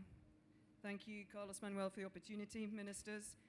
Je vais parler en anglais parce que je parlais plus vite en anglais. Désolé. I'm going to be speaking in English. Just want to make a few points on behalf of WCS on the report. WCS views market-based finance for biodiversity conservation and climate as a range of distinct interventions, including those that have fairly established norms and processes, subject to continuous improvement, of course. And by that, we mean include a small number of high-quality REDD projects that we've helped to develop and implement, for example, in Cambodia. Secondly, those that are newer areas of developing experience. And for those, we include work on the development of jurisdictional REDD projects and projects that are nested, and also our guidance on tropical forest credit integrity initiatives. And then thirdly, those interventions that are at the forefront of innovation. And in that third category, I want to talk a little bit about a new initiative that we've developed called the High Integrity Forest Investment Initiative. which aims to create a new climate and biodiversity asset to help finance the protection of high-integrity tropical forests. These are forests that are not degraded, and these are forests that are largely intact. Now, the core unit for HY4 is the annual net CO2 absorption. Importantly, this is not an offset. Purchasers would be paying for maintaining the ongoing ecosystem services of CO2 absorption in a high-integrity forest, hence the need to focus on creating a new asset class. Perhaps importantly, HY4 also embeds biodiversity characteristics, and it also embeds these unique biophysical characteristics of high-integrity forests that can provide a cooling effect on the environment. High-integrity forests right now maintain the climate at 0.5 degrees cooler than if they were not there. But the value to the forests that provide that ecosystem service is currently valued at 0. On the margins of COP27, WCS signed an MOU with the state of Amazonas in Brazil to produce some of the first HY4 pilots, and we hope to be able to deliver those in the next 1 to 2 years. We've also responded to a request by CAFI to do a scoping assessment of eligibility for HY4 in the Congo Basin region, and have currently initiated some discussions with some of the Central African countries present here on possibly joining the pilot scheme. And I just want to end by saying, just emphasizing 2 general guiding principles that we have adhered to and which we believe are important in these interventions. Firstly, the explicit link between biodiversity and carbon has been mentioned many times, but acknowledging, of course, that these are not interchangeable or equivalent terms or outcomes. And secondly, a focus on implementation in areas of high ecological integrity, recognizing again that areas of high ecological integrity are different to high integrity credits, but they are the areas where we have the most to lose and where loss will be most greatly felt. Thank you very much. Thanks, Emma. Now I give the floor to Charles Barber from WRI, over here at the front. Thanks very much for the floor. Thanks to all of you for all of the insightful things that you've said. Just a couple of things on behalf of World Resources Institute. On carbon credits, a lot of this has been said, but there's 4 things that we think are quite important in thinking about it. We know getting consensus on this is fairly elusive, a lot of divergent views, a lot of different situations in different countries, but we need to move more to scale of a jurisdiction. We've got a lot of projects and they need to be nested at a higher level and do things at a jurisdictional level, whether it be a nation state or a province or however we do it. Second, the point has already been made about indigenous peoples and local communities. They really need to be full partners, not just cast as safeguarded victims or passive sorts of beneficiaries, but really active in the generation of both emission reductions and removals. A third point has already been made, I won't stress it, but the importance of including HFLD countries and jurisdictions as strongly into this. That's been severely left out, and we've heard a lot about this from Minister White and others. We think that's really critical. And finally, excuse me, let me scroll down here. Whatever the system we have, it's very important that there be some kind of a high-level standard and independent third-party verification to actually make this viable in the market. One last point on this idea of biodiversity certificates or credits. I must confess a little bit of confusion on this. I think I've said this before. I've done this stuff for a long time, and I find it very confusing still, so I'm sure others do too. I don't know what the unit of value is going to be. There's no agreed metric like tons of CO2 equivalent yet. There are many different metrics, and that's something we're going to have to solve. And we really don't like the idea of biodiversity offsets, that biodiversity is fungible, and we don't think that really works very well. It's both kind of scientifically unsupported and rather ethically dubious, I guess we would say. But without some kind of tradability, I'm not sure what the unit of value is. What is the thing of value that can be exchanged in a contract? How do you measure it? And I think those things can be overcome, but that looks like the hard work to us of actually making this work, as well as the points that have been made about looking what the demand is out there in the world. So thanks very much, and I will pass it on. Thanks to you, Charles. And our next speaker, I bet he will be very much interested in answering you. So let me introduce Simon Sadek from Nature Finance. Simon, the floor is yours. Thanks very much, Carlos. What a great session, linking a lot of content to a lot of policy issues. So the expert panel has been really interesting, and I just want to draw 2 or 3 things out that are in the paper, but maybe need more thinking about. If we're thinking about success in the context of, should we say, quarter of a century of underperformance of echo payment system services, then perhaps the 3 criteria we might apply is timely scale, fair price, and impact. Impact on nature and impact on communities. I know it's just simplifying what everybody has said, but it's worthwhile just focusing on those 3 core goals. And coming back to our conversation about demand and supply, perhaps then that takes one to kind of the next part of the story. We can see from voluntary carbon markets that voluntary demand will not deliver timely scale. Yeah, and we should just sort of take a deep breath and accept that. And that means that on the demand side, we need policy incentives. That means policy incentives from the countries where the principal demand needs to come from. We need to link together whether they're compliance markets or other forms of policy incentivized demand structures through voluntary markets to a supply side, now I come on to your point, Carlos, that can't be quality controlled at the project level only. We need policy controlled quality at the country or jurisdictional level, to your point a little bit earlier, and so that you end up with a sandwich. Yeah, and I would offer that as perhaps an unhelpful metaphor, where you have policy-directed demand side, you have policy-controlled supply side, and you have voluntary markets in the middle offering a market membrane between the two, and you begin to see how scale can really function alongside quality delivery. On price, and now I come back to Elizabeth's point, we can debate the question of if it's $50 a tonne or a different number, but what we know is that the voluntary carbon market story set price floors aside. And they set them aside in the spirit of the market efficiency hypothesis. Price discovery, liquidity, can't do price floors.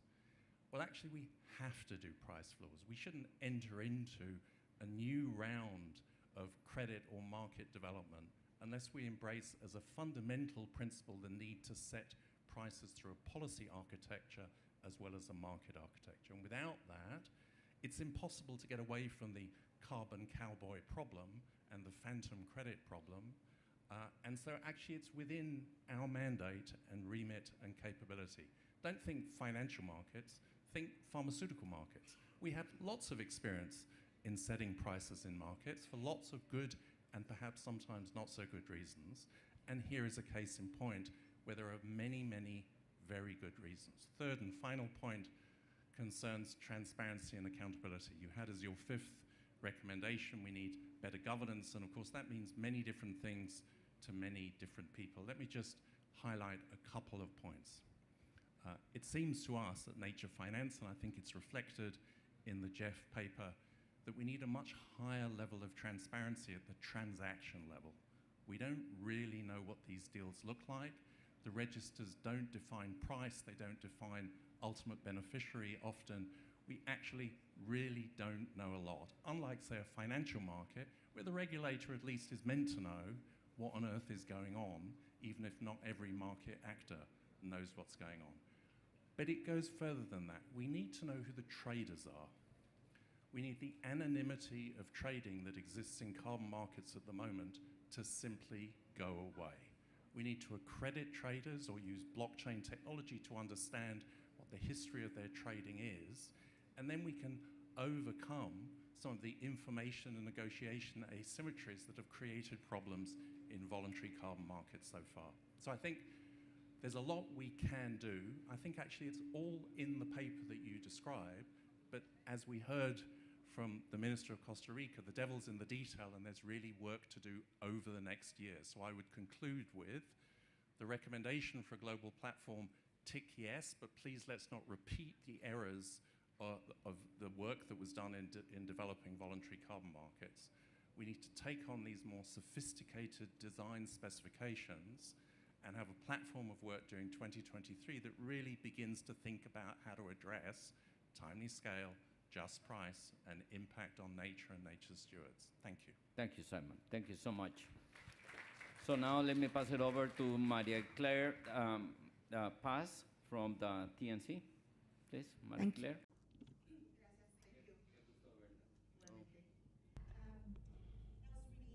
Very interesting to hear this, economic analysis. I'm going to take more of the site now on the implementing and trying to get this to projects on the site.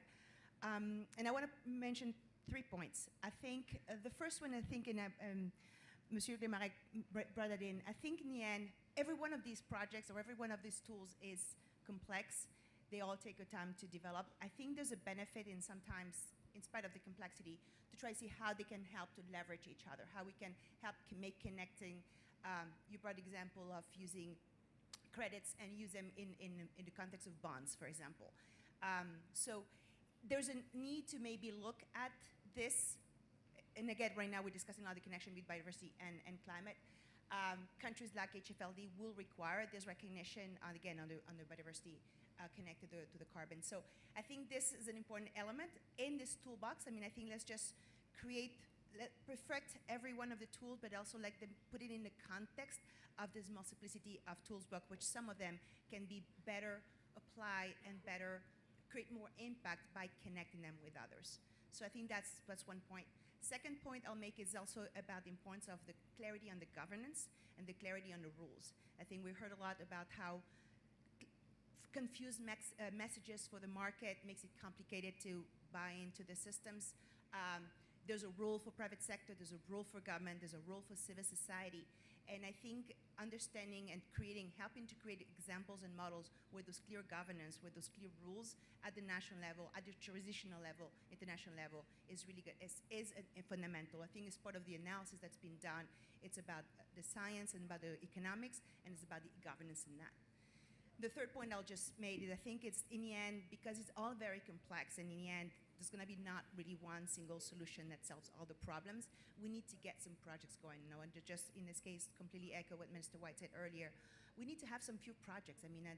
Carlos Manuel said, when Costa Rica launched this program on ecosystem service payments 20 years ago, we did not have a lot of the solutions. We did not know a lot of the things that we now have been able to progress. Progress can only be made by actually going and starting doing it. I think in Gabon right now, we're helping to develop this program. We're trying to bring in a series of tools. We're looking at different potential mechanisms that can generate additional revenue for protecting this high forest and rivers and oceans that deliver across all of those biodiversity and climate and livelihood benefits. We need to have some real examples that can help build some credibility, some trust, and demonstrate this is possible so that can then more easy to replicate. Not easy, but we need to really just get on doing. Otherwise, we'll just keep talking about it. Muchas gracias, Maria Paz. So now let me turn it to Kanta Kumari from the World Bank. Kanta, Thank you, Carlos Manuel. First of all, I'd like to say that the World Bank really welcomes the recommendations in this report, and I'd like to make 3 points to reiterate them. The first is, I think, the criticality of natural and natural capital to national and local economies, particularly to the poorest. And this point, I think, has been well documented. And most recently, I think, in a series of diagnostic reports that the bank undertook in 25 countries, it showed that achieving low-carbon, climate-resilient development pathways was not going to be easy for many of the countries we speak of here today without attention to the natural capital. So I think it's very important that we do that. The second is harnessing the finance from biodiversity assets is key, and I think much has been said about that. So while biodiversity assets with all its ecosystem services, as was highlighted earlier, yield carbon and carbon credits, but not all carbon assets yield biodiversity. So I think the distinction being made in this report is critically important, and that it's important that we pursue a synergistic way to financing biodiversity, particularly in the context of Central Africa, Amazon, and in Southeast Asia. But the question is whether this is a dual pathway or one that we can draw more and more convergence. The third is, I think, the point well made about the urgency to reach scale which cannot be postponed or delayed. But really, it needs a kind of readiness at multiple levels, and I'll concentrate here on the readiness at the country level, which we at the World Bank put a lot of attention to.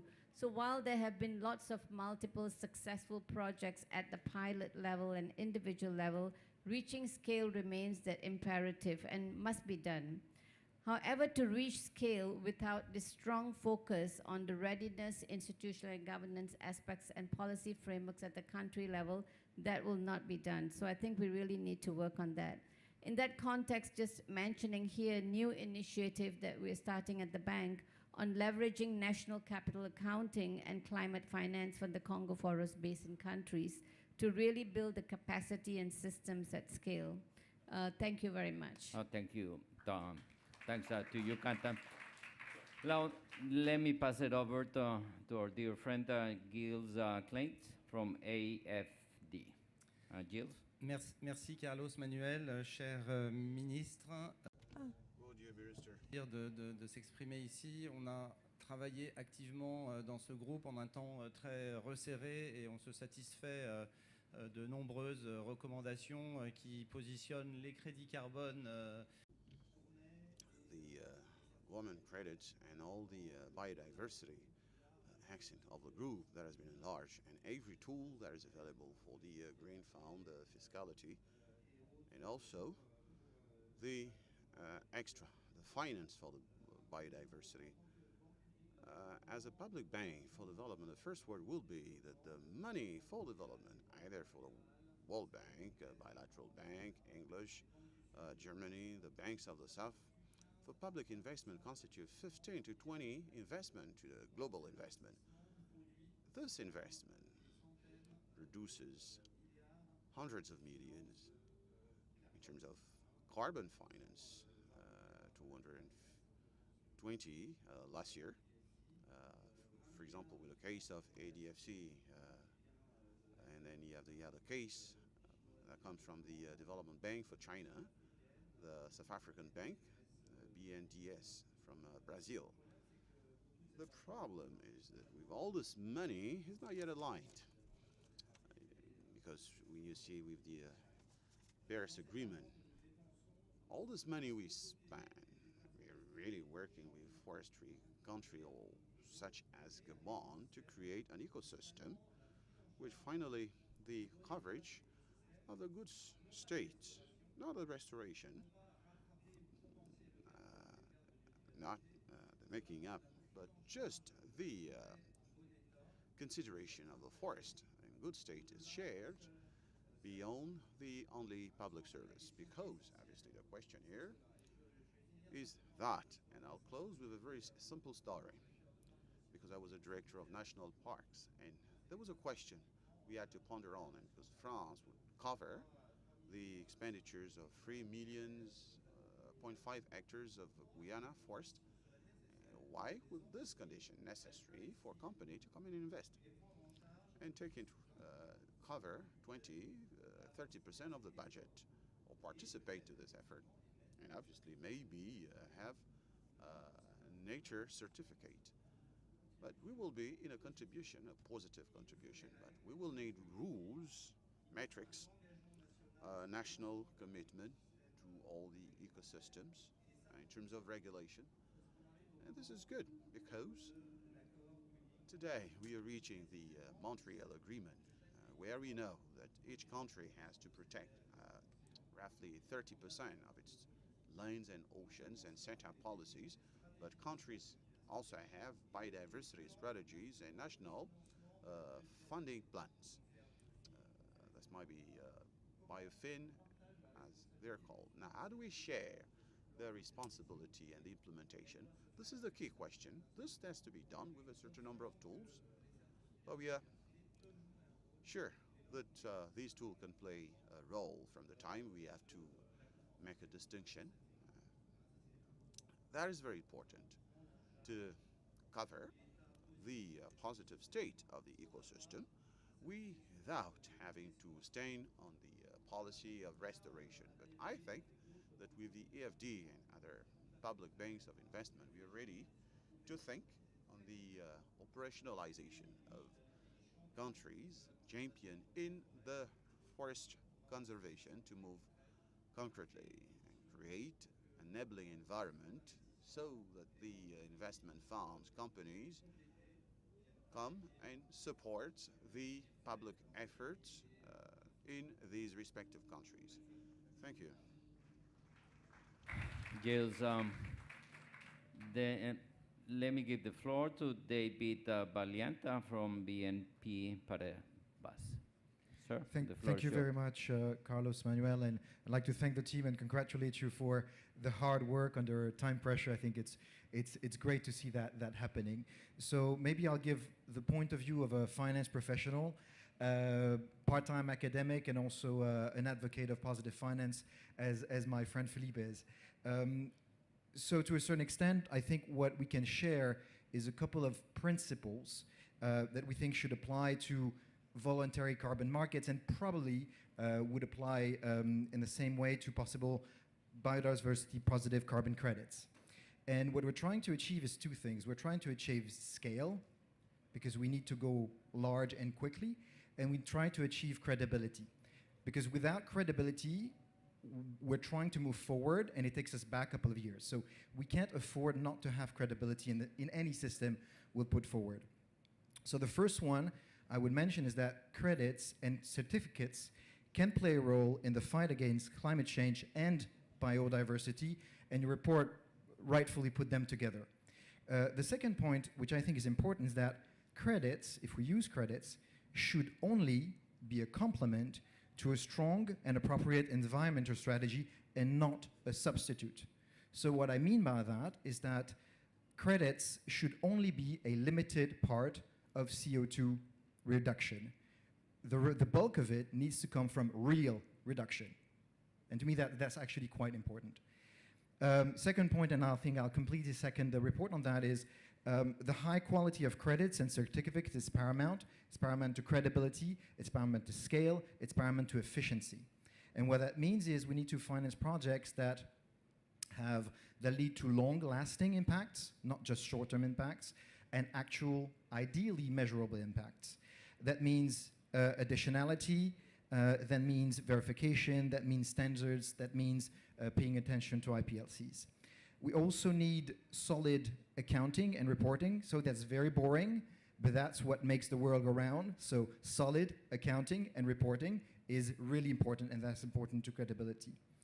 I also think we need to split gross effects and net effects. Going back to my previous point, which is the bulk of it needs to come from actual reduction as opposed to just credits. Lastly, and maybe that'll come to Kim's point, which is I think we've all spent collectively a lot of time observing how carbon credits and carbon markets have evolved. And I think we have learned a lot of lessons from that. I think one of them, to me, is that it takes time to build any market mechanism and a market infrastructure. We talk about the instrument. The infrastructure of a market is equally important and equally complex. In the meantime, there are many things we can do. There's many things we can do. There's many things that corporates can do, and it's not overly complicated. It comes with coming up with a few biodiversity and carbon metrics: water use, land use, forest use. It's not too complex. It's not complex and should be, and it's good. Second, there are also other financing mechanisms. I think the AFD mentioned a number of them. They're very important.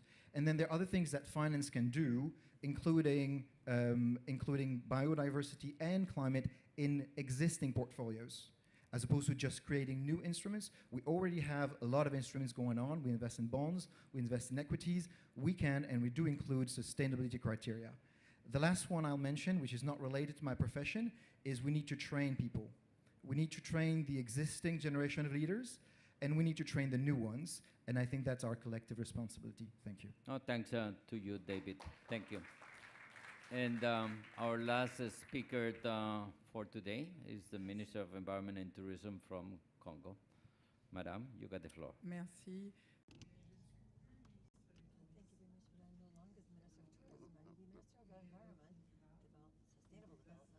De la République. Congo Basin from the Republic of Congo. Thank you.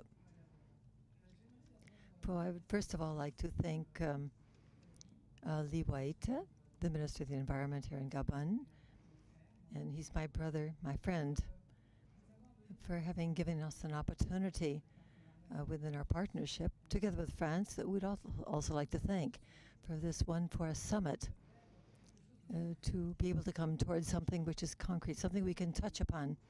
So we agree that the different countries from the Congo Basin, and after all, I'm the coordinator of the 15 different countries for the past 7 years, which have been dealing with the climatic commission right here. I'm the environmental minister in the Congo, but we also have the sub-regional group within the African Union, which is called the Climate Commission of the Congo Basin. And so, of course, Gabon is also a member. And we've already had 2 different summit meetings, but I'd like to come back to one of the aspects, and this is the carbon credit, by specifying that we'd like to talk about carbon credit that is sovereign. And very often we're talking about carbon credit which is voluntary, which is like sort of the Far West, you know, cowboys, where the prices are not fixed. And of course there's no kind of tariff or regulations. And so I'm very happy to have this partnership, to see it today. In other words, this multilateral bank that we can regularly call, for instance, in order to try to overcome this risk, in order to provide or allow the private sector, instead of taking over these financing procedures, we are quite structured. And so what we don't always say, and of course this was mentioned by the partnership, the First Minister from France, and also by Mr. Lee White, what is the Congo Basin? Well, today it is 10% of the world biodiversity. And so the Congo Basin, I mean, you know, our forests, and of course they also sequester about 5 billion tons of CO2, but we also have the different peatlands, and they also keep 31 billion tons of carbon. And that, of course, is 3 to 4 years of the greenhouse gases of the world. And so we have an opportunity with our different economies to go towards sort of an energy transition, to go towards additional resources. And so we do not just keep under sort of a cover this sort of a source, but to try to continue to consume these resources, but in a sustainable way. And so today what we need to do is to take up Article 5 of this particular tool, which brings us all together under the Paris Agreement and also RED Plus program, which allows us to go towards what has been indicated in the RED Plus. This is carbon credit, which is sovereign. That's what we're talking about today. And so we have different proposals today. On one hand, we don't have sufficient, and it's been said several times, sufficient mechanisms which allow us to go towards this financing source. But we also do not have the financing and even train people who are going to somehow be able to appropriate these different mechanisms that are to be set up in order to have access to this financing. And so we have lots of projects, we have lots of banks that are making proposals, and I see we have the person responsible for the Green Fund, for instance, the Green Economy Fund, and of course I'm the national authority who is responsible for the Green Fund in the Republic of Congo, and we're working with the Blue Fund also for the ocean waters. But here we also have a problem of human resources. So what we are proposing is the possibility of having funds which would be for all the different countries of the Congo Basin in order to train people, in order to be able to have sufficient human resources in order to deal with these different mechanisms in the future, and also try to go towards the references of identifying the stocks that we have. We're not all at the same level of financing. We have our CDMs, it's also true. We also have national communications and so on. But we have not been able to really come to a point where we can conciliate all these different points in order to have the quantification of the carbon stocks that we have in the ocean waters, in the forests, in the savannas, the peatlands. And so this should be the point of future negotiations with our partners. And so the Republic of Gabon today, we have a carbon stock where they have been able to quantify this, but all different countries have not achieved the same level of maturity in terms of finishing their inventories for carbon stock. And so we need to have help in order to be able to quantify our carbon stocks in order to go on to the certification of the carbon stock. And so we want to somehow remove this sort of barrier and try to train the different people who are going to be capable, our partners, in other words, our spokesmen, to work with you, the partners. So even if we have been able to identify our different carbon stocks and achieve our certification, we're still going to have problems to understand the carbon market. And so in the Congo Basin, we have about 250 different projects, and all the different countries have entered the pipeline of different projects, and this has been helpful. But within this framework, it is really imperative and urgent that we should have different procedures that will allow us to quantify and to certify exactly the carbon stocks that we have, and this will allow us to have this certain uniformity in order to accelerate the fight against the climate change. We are maybe the first basin in terms of the forest basin, in terms of regulating the climate change, but there are all sorts of things taking place with erosion, the loss of biodiversity, which is taking place very quickly. We have, for instance, different groups of the population who are going towards deforestation because, after all, they have to have a livelihood, they have to survive. And so it seems that this is what I wanted to say in my short, brief words in terms of Article 5 of the Paris Agreement and also Article 6, and also to try to come back to our expectations, because if we're talking about sovereign carbon credits, and then I think we have to take this into account. Thank you. So with this, we conclude today's panel. As I said, this is the beginning of a journey. Every time I prepare for a long journey, I bring a big sandwich. Simon, we need to work in that big sandwich of enabling conditions. Please join me thanking the panel members, the working group for today. Thank you so much.